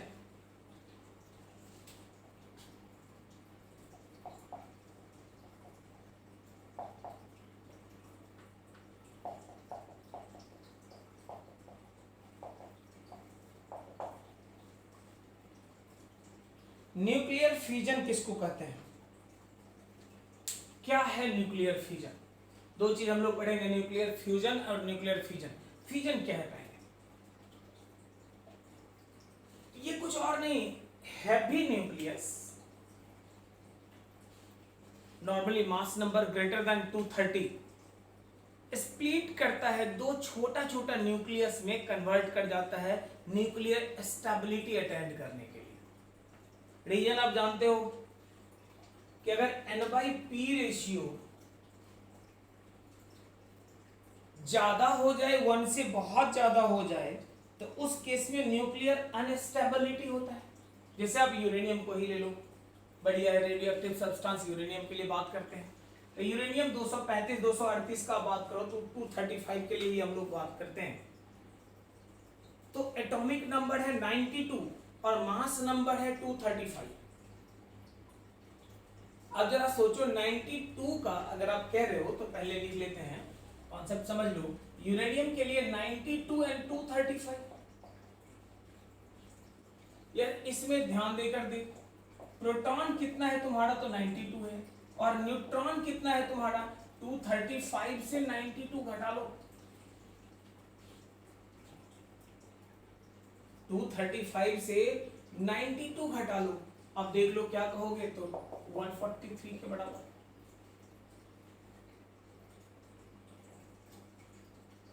मतलब प्रोटॉन है 92 और न्यूट्रॉन है इतना, अगर N/P रेशियो कहोगे तो ये बहुत बड़ा हो जा रहा है 1 से, मतलब 1.5 गुना के करीब हो गया, 1.5 गुना से भी ज्यादा। तो इस टाइप का जो न्यूक्लियस है ये अनस्टेबल न्यूक्लियस है। अब ये इस तरह से रहेगा तो स्टेबिलिटी तो इसका रहेगा नहीं। कहता है कि ये क्या करेगा, तो ये दो छोटा छोटा टुकड़ा, दो छोटा छोटा न्यूक्लियस में कन्वर्ट कर लेगा। कौन कौन सा? अगर बेरिलियम और क्रिप्टन का बात करो तो बेरिलियम और क्रिप्टन के फॉर्म में ये टूटकर न्यूक्लियर स्टेबिलिटी अटेंड करने का कोशिश करेगा। मतलब बड़ा न्यूक्लियस टूटकर छोटा में कन्वर्ट होता है न्यूक्लियर स्टेबिलिटी लेने के लिए। ये जो फेनोमेना है, such phenomena is named as nuclear fusion. मतलब स्प्लिटिंग ऑफ न्यूक्लियस, न्यूक्लियस का टूटना ही न्यूक्लियर फ्यूजन है। अगर कोई बड़ा न्यूक्लियस है वो टूटकर दो छोटा छोटा न्यूक्लियस फॉर्म करेगा, इसी फेनोमेना का नाम आप कुछ और नहीं क्या कहोगे, न्यूक्लियर फ्यूजन बोलते हो। तो लिख लो,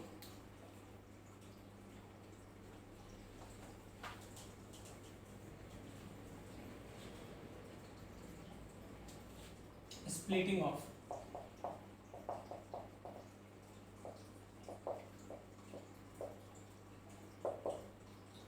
normally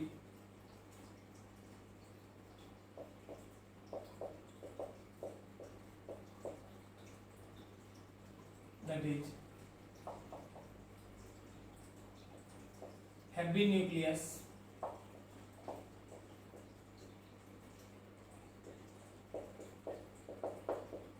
splitted into lighter nucleus to attain nuclear stability.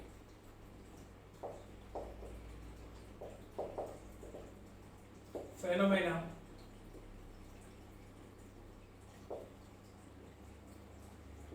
named as nuclear fission. बहुत बड़ा कुछ नहीं है इसमें, जो भी पढ़ोगे नाम नया है, न्यूक्लियर फ्यूजन कॉन्सेप्ट सब पढ़ा हुआ है। मास डिफेक्ट होगा, मास डिफेक्ट के कारण एनर्जी रिलीज करेगा, वही एनर्जी आपको सराउंडिंग में दिखता चला जाएगा। इसमें न्यूट्रॉन के कारण, न्यूट्रॉन रिलीज करने के कारण ये होते चला जाता है, तो हम लोग बात करेंगे थोड़ी देर में। फिलहाल तो कहेंगे कि बड़ा न्यूक्लियस टूटकर दो छोटा न्यूक्लियस बनाएगा और दो छोटा न्यूक्लियस बनाने के प्रोसेस में एनर्जी रिलीज करेगा। तो ये छोटा न्यूक्लियस बनाकर न्यूक्लियर स्टेबिलिटी अटेन करने का जो फेनोमेना है उसी का नाम क्या बोलोगे? न्यूक्लियर फ्यूजन बोलते हैं। कोई दिक्कत है तो बोलो। अब कहोगे एग्जांपल में देख लो, सबसे बढ़िया एग्जांपल यही है। यूरेनियम आप ले लो, अभी जस्ट मैंने बात करा था 92 to 35 एक न्यूट्रॉन रहेगा साथ में, और ये अगर टूटेगा तो बेरिलियम 140 156, क्रिप्टन 36 92 और प्लस 3 न्यूट्रॉन।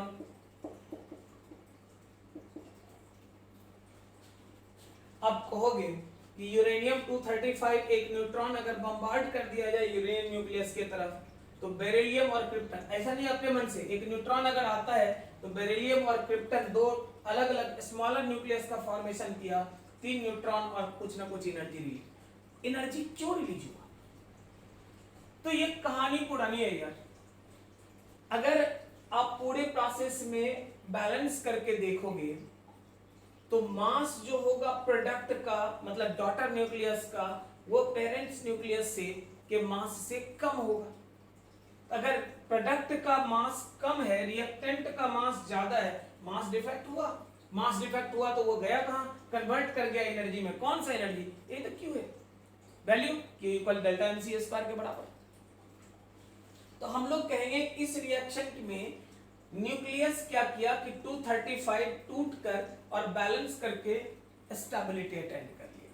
अब पूरा प्रोसेस में आप अगर ध्यान से देखो तो कहीं कोई दिक्कत नहीं। दो कॉन्सेप्ट आपने पढ़ा था, एक एटॉमिक नंबर मतलब प्रोटॉन का नंबर बैलेंस रहेगा, दूसरा मास का कंजर्वेशन रहेगा, तीसरा एनर्जी का मोमेंटम का सारा कंजर्वेशन रहता है। आप यहां ध्यान देकर देख लो, दोनों को ऐड करके देखो 92 होगा, ऐड करके देख यार, बैलेंस हो जाएगा 236 के बराबर।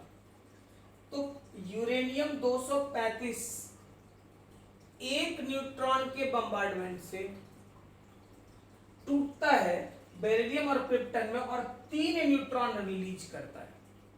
एक नहीं, कितना? 3 न्यूट्रॉन। अब देखो ये 3 न्यूट्रॉन अगर रिलीज हुआ तो ये तीनों चुप नहीं बैठेगा, फिर सराउंडिंग के 235 वाले से 3 235 वाले न्यूक्लियस से ये मिलेगा, मतलब ये जाएगा, उससे टकराएगा और फिर से बेरिलियम और क्रिप्टन का फॉर्मेशन करेगा। फिर तीनों 3 न्यूट्रॉन रिलीज करा देगा। पहली बार में 3 न्यूट्रॉन, अगला बार जब 3 यूरेनियम न्यूक्लियस से तो तीनों न्यूक्लियस 3 मतलब 9 न्यूट्रॉन। अब जो 9 है वो 9 न्यूट्रॉन फिर 9 न्यूक्लियस से मिलेगा और हर न्यूक्लियस 3 मतलब 27। इसी को तो बोलते हैं nuclear chain reaction. Atom bomb का कॉन्सेप्ट यही तो है कि अगर एनर्जी ज्यादा रहेगा तो वो सराउंडिंग का ही न्यूक्लियस पकड़ेगा और उसी को तोड़कर स्टेबिलिटी अटेंड कराएगा और एनर्जी रिलीज कराता जाएगा। कितना एनर्जी रिलीज करेगा अगर इस केस में आप कहो तो इस केस में, इन दिस केस, घर पे बैठ के आराम से कैलकुलेट कर लेना। डेल्टा एम का वैल्यू अगर आप बात करोगे तो कुछ और नहीं 0.2153 AMU के बराबर होगा। डेल्टा एम का वैल्यू कितना था? 0.2153 AMU। इसका मतलब हो गया कि एनर्जी जो होगा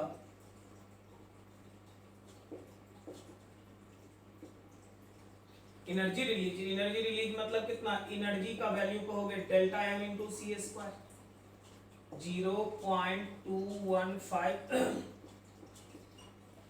वैल्यू पुट करके देखोगे कुछ और नहीं 200.4, देखने से बड़ा छोटा लग रहा था। मतलब एक बार यूरेनियम न्यूक्लियस अगर टूटकर ये रिएक्शन करेगा, एक single nucleus 200.4 mega electron volt energy release करेगा। अब जरा सोचो कि अगर ये 3 न्यूट्रॉन 3 और न्यूक्लियस को तोड़ा इनटू 3 टाइम्स, अगर वो 3 न्यूक्लियस फिर से तीनों बनाया मतलब 9 न्यूक्लियस, तो 9 टाइम्स, फिर वो 9 तीनों निकालिए, 9 का 9 तीन निकालेगा मतलब टोटल 27 इंटू 27।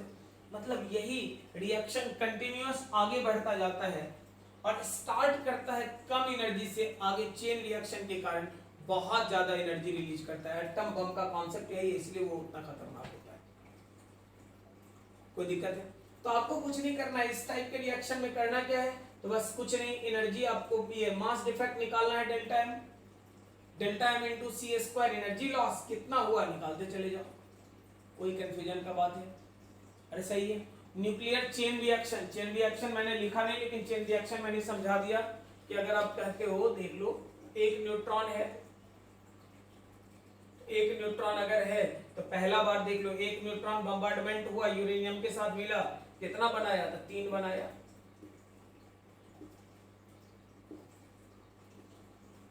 अगर तीनों के लिए बात करोगे, अब ये फिर से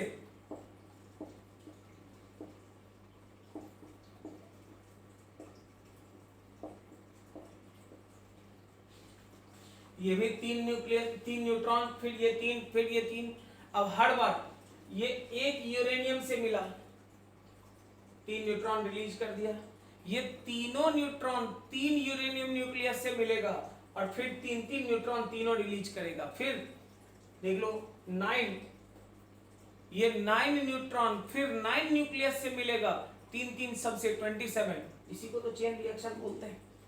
हर बार एनर्जी लगातार रिलीज करता जाएगा। इस प्रोसेस में कंटिन्यूअस एनर्जी जो रिलीज होगा वो बहुत ज्यादा, थोड़ा नहीं बहुत ज्यादा होता है। कोई दिक्कत वाली बात है? इसी का नाम कौन सा रिएक्शन बोलोगे? ये क्या है ये कॉन्सेप्ट? न्यूक्लियर फ्यूजन कॉन्सेप्ट है। अरे सही है ना? फटाफट छाप ले जल्दी। हम लोग इसी में कहेंगे कि के का वैल्यू कितना होगा इसमें न्यूक्लियर का फॉर्मेशन के लिए। आगे देख लो क्या पॉसिबिलिटीज है भाई।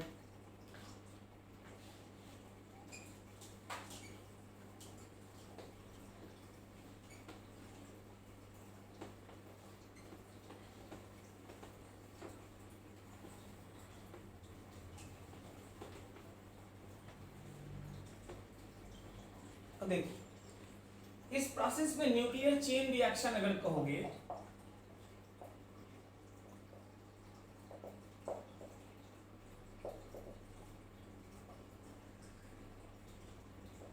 तीन तरह का हो सकता है। एक स्टेडी,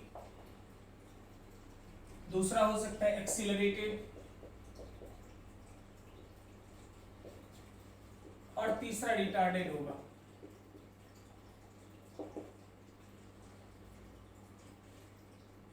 मतलब कांस्टेंट रह सकता है, बढ़ सकता है और घट सकता है। ये 3 पॉसिबिलिटीज है और ये तीनों पॉसिबिलिटीज डिपेंड इस बात पे करेगा कि मल्टीप्लिकेशन फैक्टर या न्यूट्रॉन रिप्रोडक्शन फैक्टर का वैल्यू क्या है। मतलब क्या है देख लो, तो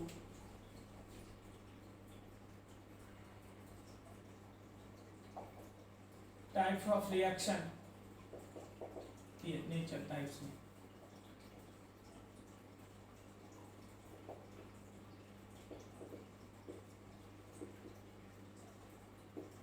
डिपेंड्स अपॉन किस पे, तो मल्टीप्लिकेशन फैक्टर, और इसी का दूसरा नाम है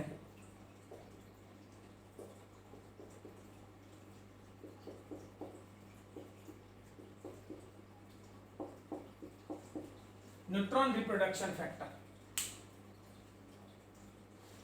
कहोगे ये न्यूट्रॉन रिप्रोडक्शन फैक्टर है क्या? तो न्यूट्रॉन रिप्रोडक्शन फैक्टर कुछ और नहीं, प्रोड्यूस्ड न्यूट्रॉन जो भी होगा वो और लॉस न्यूट्रॉन जो होगा उसका रेशियो है। मतलब है क्या? तो आप कह सकते हो कि number of neutron produced by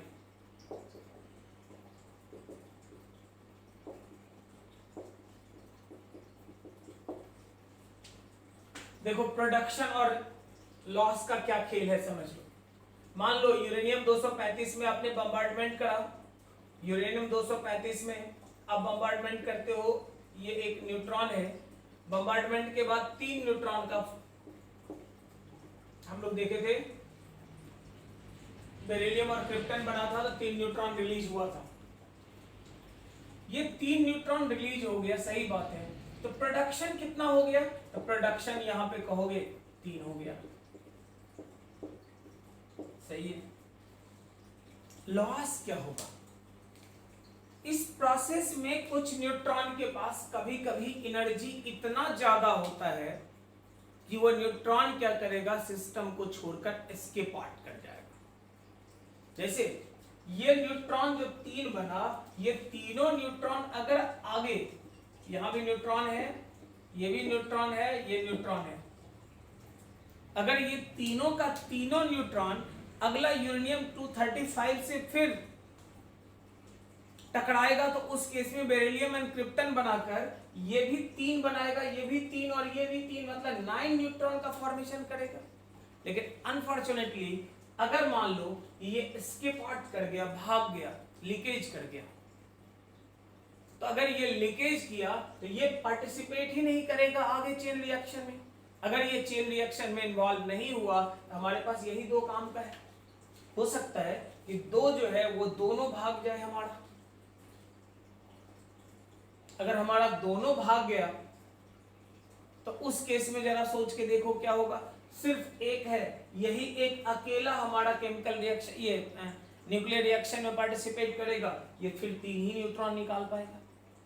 तो एक फैक्टर होता है लीकेज के कारण, एक्स्ट्रा एनर्जी रहने के कारण न्यूट्रॉन जो होगा वो बाहर भाग जाएगा, वो आगे चेन रिएक्शन में पार्टिसिपेट नहीं करेगा। दूसरा ऑप्शन होता है कि सराउंडिंग में बहुत सारा इंप्योरिटीज है, ये न्यूट्रॉन अगर खाली पड़ा हुआ दिखा और किसी का n/p रेशियो कम है, वो ढूंढ रहा था न्यूट्रॉन को ताकि न्यूक्लियर स्टेबिलिटी मिले, तो वो इस न्यूट्रॉन को कैप्चर कर लेगा। अगर वो न्यूट्रॉन को कैप्चर कर लिया तो इन दैट केस भी ये न्यूट्रॉन आपको नहीं दिखेगा, मतलब सिस्टम का लॉस है। प्रोडक्शन हुआ 3, लॉस हो गया 1। प्रोडक्शन हुआ 3, अगर ये दोनों को मान लो एक एस्केप कर गया और एक आपका क्या हुआ, तो सराउंडिंग का इंप्योरिटीज ने कैप्चर कर लिया, तो प्रोडक्शन है 3, लॉस आपका 2 है। तो इस तरह का केस जो 3 को प्रोड्यूस कर रहे थे और आपका 2 उसमें से लॉस, तो फाइनल प्रोडक्शन तो एक ही का हो गया। तीसरा क्या ऑप्शन पॉसिबल है? तो तीसरा ऑप्शन है कि यूरेनियम के लिए आप जानते हो कि यूरेनियम में 235 ही नहीं, डोमिनेटिंग 238 अवेलेबल है। तो यूरेनियम 238 इस न्यूट्रॉन को कैप्चर करके स्टेबिलिटी अटेन करना चाहता है, उस केस में भी आपका ये लॉस हो जाता है। तो 3 तरीका हो गया, अब वो लिखने रहे, समझा दे रहे हैं, बस याद रखना। एक पहला तरीका है लीकेज का। लीकेज का मतलब हुआ एक्स्ट्रा एनर्जी होने के कारण वो एस्केप कर जाएगा न्यूट्रॉन, तो वो हमारा लॉस हो गया। दूसरा, सराउंडिंग इंप्योरिटीज अगर एब्जॉर्ब कर लिया, खींच लिया न्यूट्रॉन को, तो भी हमारा लॉस होगा। यूरेनियम 238 अगर हमारा न्यूट्रॉन कैप्चर कर लेता है तो भी हमारा न्यूट्रॉन लॉस होगा। तो हम लोग कहेंगे कि प्रोड्यूस जो हुआ वो और लॉस जो हुआ वो, उसके रेशियो का नाम ही कुछ और नहीं, मल्टीप्लिकेशन फैक्टर या न्यूट्रॉन रिप्रोडक्शन फैक्टर बोलेंगे। अगर पॉसिबिलिटीज देख लो, केस फर्स्ट, अगर k का वैल्यू 1 हो जाए, इसका मतलब नंबर ऑफ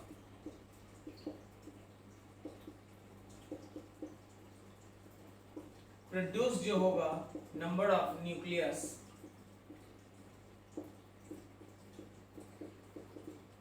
इसी को क्रिटिकल मास बोलते हैं। जितना प्रोड्यूस हुआ और जो लॉस हुआ अगर बराबर हो जाए, प्रोडक्शन और लॉस आपका इक्वल हो जाए, तो उस केस में आप यही कहोगे कि मटेरियल जो भी है उसका नाम कुछ और नहीं, न्यूक्लियस को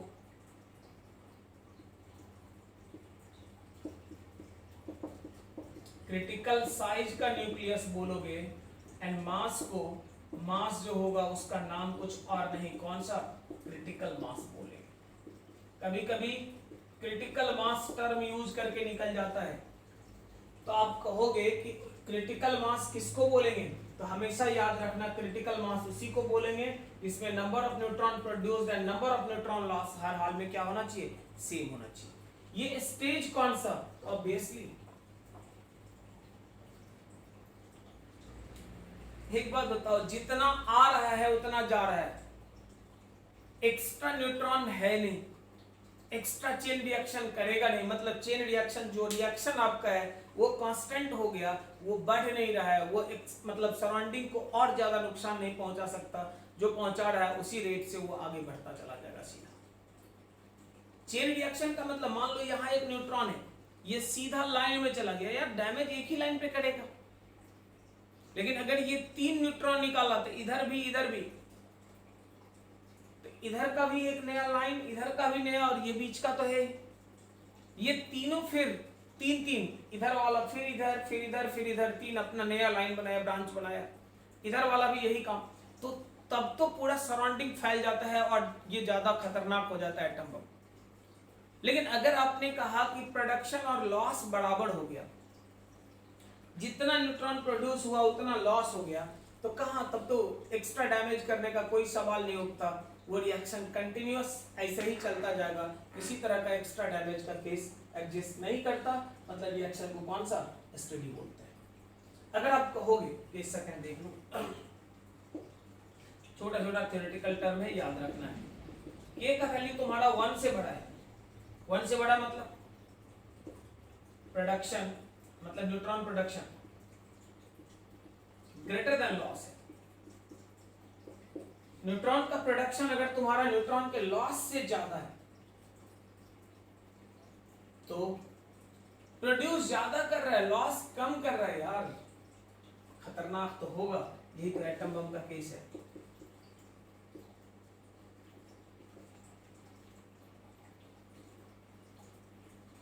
जरा सोचो, अगर एक एग्जांपल बोलना है, 10 न्यूट्रॉन का प्रोडक्शन है और 3 का लॉस है, तो 7 न्यूट्रॉन 7 × 3 20, मतलब 21 न्यूट्रॉन फिर से प्रोड्यूस कर देगा।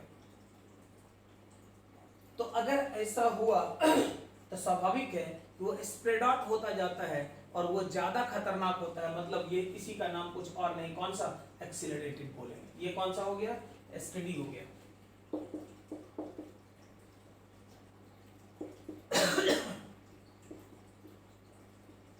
और अगर कहोगे सबसे लास्ट में केस थर्ड,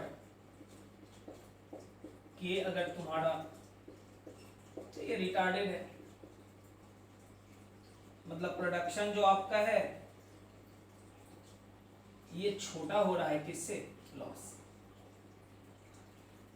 अगर प्रोडक्शन कम है, लॉस ज्यादा है, इसका मतलब है कि आपका जो ये रिएक्शन है वो धीरे धीरे न्यूक्लियर फ्यूजन जो है वो खत्म होने वाला है, ये बहुत देर अब चलने वाला नहीं है। कोई दिक्कत है, बोल लो।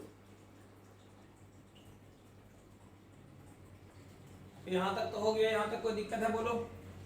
तो k का वैल्यू हम लोग कहे कि k का वैल्यू अगर 1 के बराबर हो, स्टेडी स्टेज हो गया, उस केस में आप कहोगे न्यूक्लियस को कौन सा, तो क्रिटिकल बोलोगे, क्रिटिकल साइज है ये। मास को क्रिटिकल मास हम लोग बोलते हैं। k ग्रेटर देन 1 अगर होगा तो स्टेडी नहीं, एक्सीलरेटेड होगा।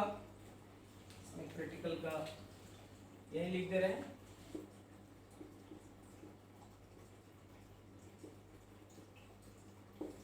सुपर क्रिटिकल है, इसी को बोलते हैं। k अगर ग्रेटर देन 1 हो तो इसी को सुपर क्रिटिकल, मतलब चेन रिएक्शन काफी रफ्तार के साथ होगा। और अगर k लेस देन 1 हो तो इसी को सब क्रिटिकल बोलते हैं।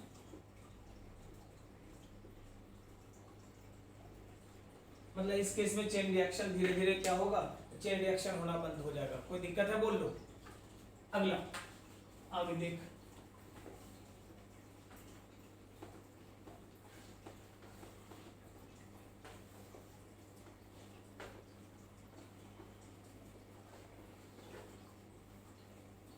जो न्यूट्रॉन रहता है, एक टर्म देखोगे बीच बीच में प्रॉब्लम में कहीं कहीं मिल जाता है, बोल देगा थर्मल न्यूट्रॉन। यार ये थर्मल न्यूट्रॉन कौन सा न्यूट्रॉन है?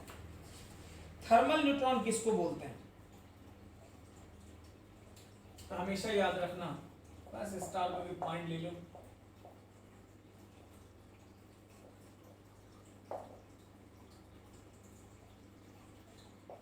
एनर्जी जो होगा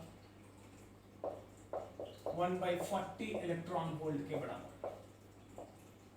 और स्पीड अगर कहोगे तो कहा जाता है स्लो मूविंग न्यूट्रॉन है ये। कितना? 2.2 किलोमीटर। ये स्लो है, ये न्यूक्लियर फिजिक्स का खेल है। 2.2 किलोमीटर पर सेकंड से चलने वाले न्यूट्रॉन को स्लो न्यूट्रॉन बोला जाता है, कि धीरे धीरे ये चल रहा है। एनर्जी कितना? तो 1/40 इलेक्ट्रॉन वोल्ट के बराबर। कोई दिक्कत है? अगला हम लोग कहते हैं न्यूक्लियर फ्यूजन। ये फ्यूजन तो देखिए, न्यूक्लियर फ्यूजन हम लोगों ने देख लिया। अब हम लोग बात कर रहे हैं न्यूक्लियर फ्यूजन के बारे में। क्या है न्यूक्लियर फ्यूजन? हम लोग न्यूक्लियर फ्यूजन में क्या देखे थे कि एक हैवी न्यूक्लियस टूटा था और 2 लाइटर न्यूक्लियस का फॉर्मेशन कर दिया था। हैवी न्यूक्लियस टूटकर 2 लाइटर न्यूक्लियस बनाया था, तो हम लोगों ने कहा था न्यूक्लियर फ्यूजन है। उसका उल्टा, वहां टूटना स्प्लिटिंग था, यहां रिकम्बिनेशन है। 2 lighter nucleus recombine to form a larger nucleus. Stability attend करने के लिए अगर ऐसा करता है तो हम लोग फेनोमेना का नाम क्या कहेंगे? न्यूक्लियर। तो हम लोग कहेंगे 2 लाइटर न्यूक्लियस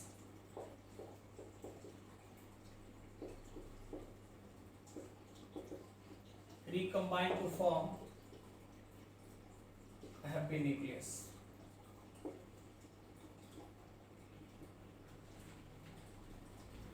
देखो गड़बड़ी कहाँ है, क्यों करना पड़ा? तुम कहोगे कभी तोड़कर एक बड़ा वाला को तोड़ के छोटा करते हैं, फिर कभी कहते हैं 2 छोटा को जोड़ के बड़ा करते हैं। ये क्या फंडा है यार? चक्कर क्या है ना कि 1 अगर NY/P रेशियो 1 है, सब सही है, एकदम स्टेबल है, कोई गड़बड़ी नहीं। स्लाइटली ग्रेटर देन 1 है, तब भी हम लोगों ने बनाया था ग्राफ में, रेंज याद करो, जो उसके बीच में लाई करेगा वो स्टेबल न्यूक्लियस होगा। लेकिन अगर उसके बाहर चला गया, NY/P रेशियो 1 से ज्यादा हो गया बहुत, या 1 से कम हो गया, दोनों ही स्थिति में गड़बड़ है। इसीलिए अगर ज्यादा हो गया तो टूटकर छोटा होगा ताकि स्टेबिलिटी को अटेंड करे, अगर छोटा है तो रिकम्बाइन करके बड़ा होना चाहेगा ताकि स्टेबिलिटी को अटेंड करे। तो 2 छोटा न्यूक्लियस रिकम्बाइन करके बड़ा न्यूक्लियस का फॉर्मेशन करेगा। कहोगे एग्जांपल बोलिए, बिल्कुल देख लो। दैट इज, आप कह सकते हो कि 2 प्रोटॉन मिला, 2 प्रोटॉन मिलकर एक न्यूट्रॉन का फॉर्मेशन कर दिया।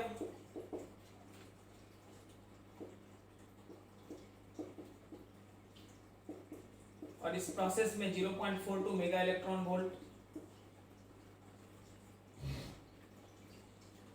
2 प्रोटॉन मिल गया, 2 प्रोटॉन मिलकर क्या किया? तो एक न्यूट्रॉन का फॉर्मेशन किया, एक पॉजिट्रॉन रिलीज किया, और उस प्रोसेस में कुछ और नहीं, 0.42 मेगा इलेक्ट्रॉन वोल्ट। देखो 2 प्रोटॉन H1 एक न्यूट्रॉन का फॉर्मेशन, पॉजिट्रॉन पॉजिटिव इलेक्ट्रॉन निकाला।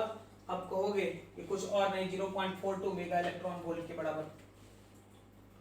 या आप कह सकते हो प्रोटॉन है न्यूट्रॉन है, लिख दो।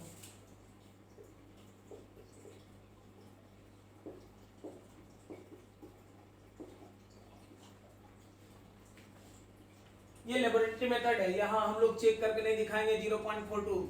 तुम कहोगे मेरा मन करेगा 6.8 डालने का, तो डाल ले, कोई दिक्कत नहीं।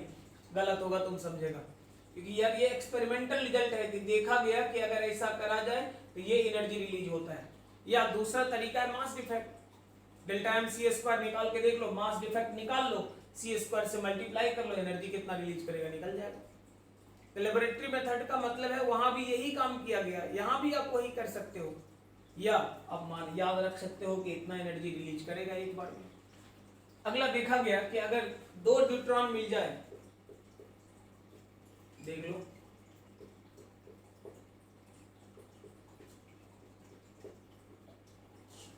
दो न्यूट्रॉन अगर मिलता है तो कहोगे हीलियम का आइसोटोप 2 3 और एक न्यूट्रॉन ना 2 4, हाँ ठीक है, और इस प्रोसेस में 3.27 mega electron volt. Conservation concept देख लो, मास नंबर 4 था, 4 हो गया, तो 2 न्यूट्रॉन मिलकर हीलियम का एक आइसोटोप फॉर्म करता है, हीलियम 24 हम लोग जानते हैं, उसका एक आइसोटोप हो गया 2 3, तो आइसोटोप्स का फॉर्मेशन करता है, इस प्रोसेस में 3.27 मेगा इलेक्ट्रॉन वोल्ट के बराबर एनर्जी रिलीज करता है। 2 लाइटर न्यूक्लियस है मिलकर एक थोड़ा सा हैवी बनाया और स्टेबिलिटी अटेन करने का कोशिश करा। अब कहोगे तो ये भी कह सकते हो 2 न्यूट्रॉन जो है ये भी काम करता है, कभी कभी ट्राइट्रॉन बनाता है। अब कहोगे 1 3 और एक प्रोटॉन रिलीज करेगा, इस प्रोसेस में एनर्जी ज्यादा रिलीज कर देता है।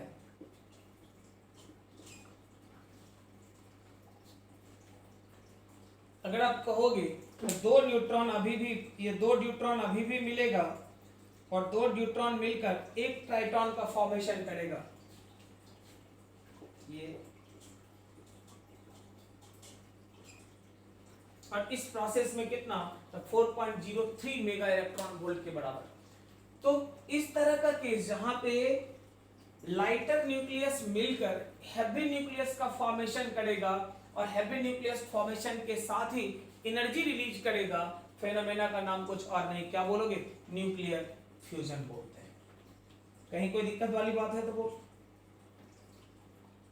अरे सही है।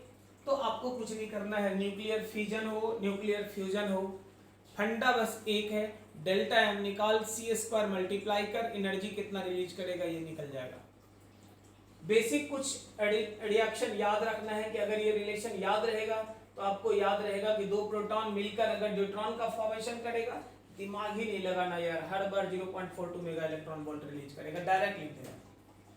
अगर 2 न्यूट्रॉन मिलकर हीलियम बनाया, हीलियम आइसोटोप का formation 3.27 mega electron volt guarantee के साथ। 2 न्यूट्रॉन मिलकर अगर ट्राइटॉन बनाएगा 4.03 मेगा इलेक्ट्रॉन वोल्ट हर हाल में होगा। कोई दिक्कत है बोल लो, अरे करेक्ट है, सही है ना। फटाफट छाप, जल्दी जल्दी छाप ले भाई, फटाफट छापो।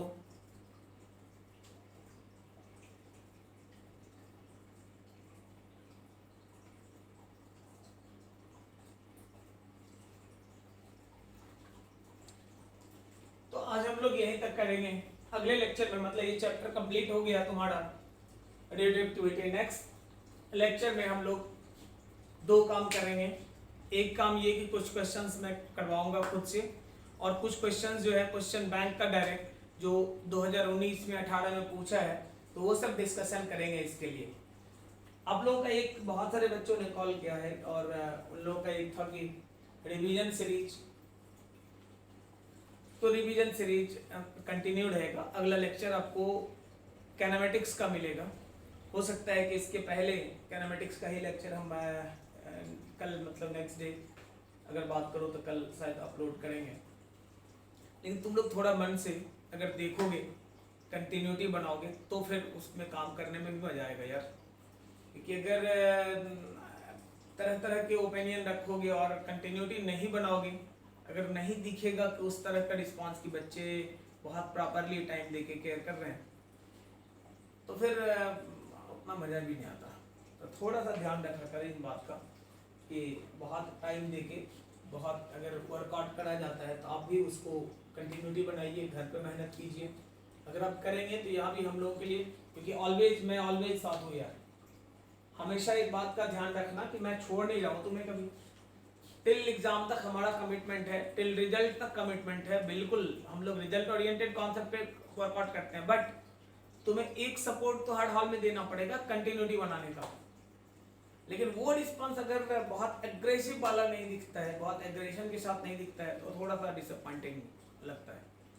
तो थोड़ा सा वो चीजें मेंटेन करो, थोड़ा जम के पढ़ो। वीडियोस अगर आते हैं तो उसको पूरे वर्कआउट करो, पूरा देखो और अच्छे से काम करो। एक एक चीज को नोट डाउन करो और नोट डाउन करने के बाद वर्कआउट करो। डेफिनेटली बहुत बेनिफिट होगा। क्योंकि काम चलाओ वाला कोई काम मैंने ना तो पहले करा ना मैं अभी करता हूँ।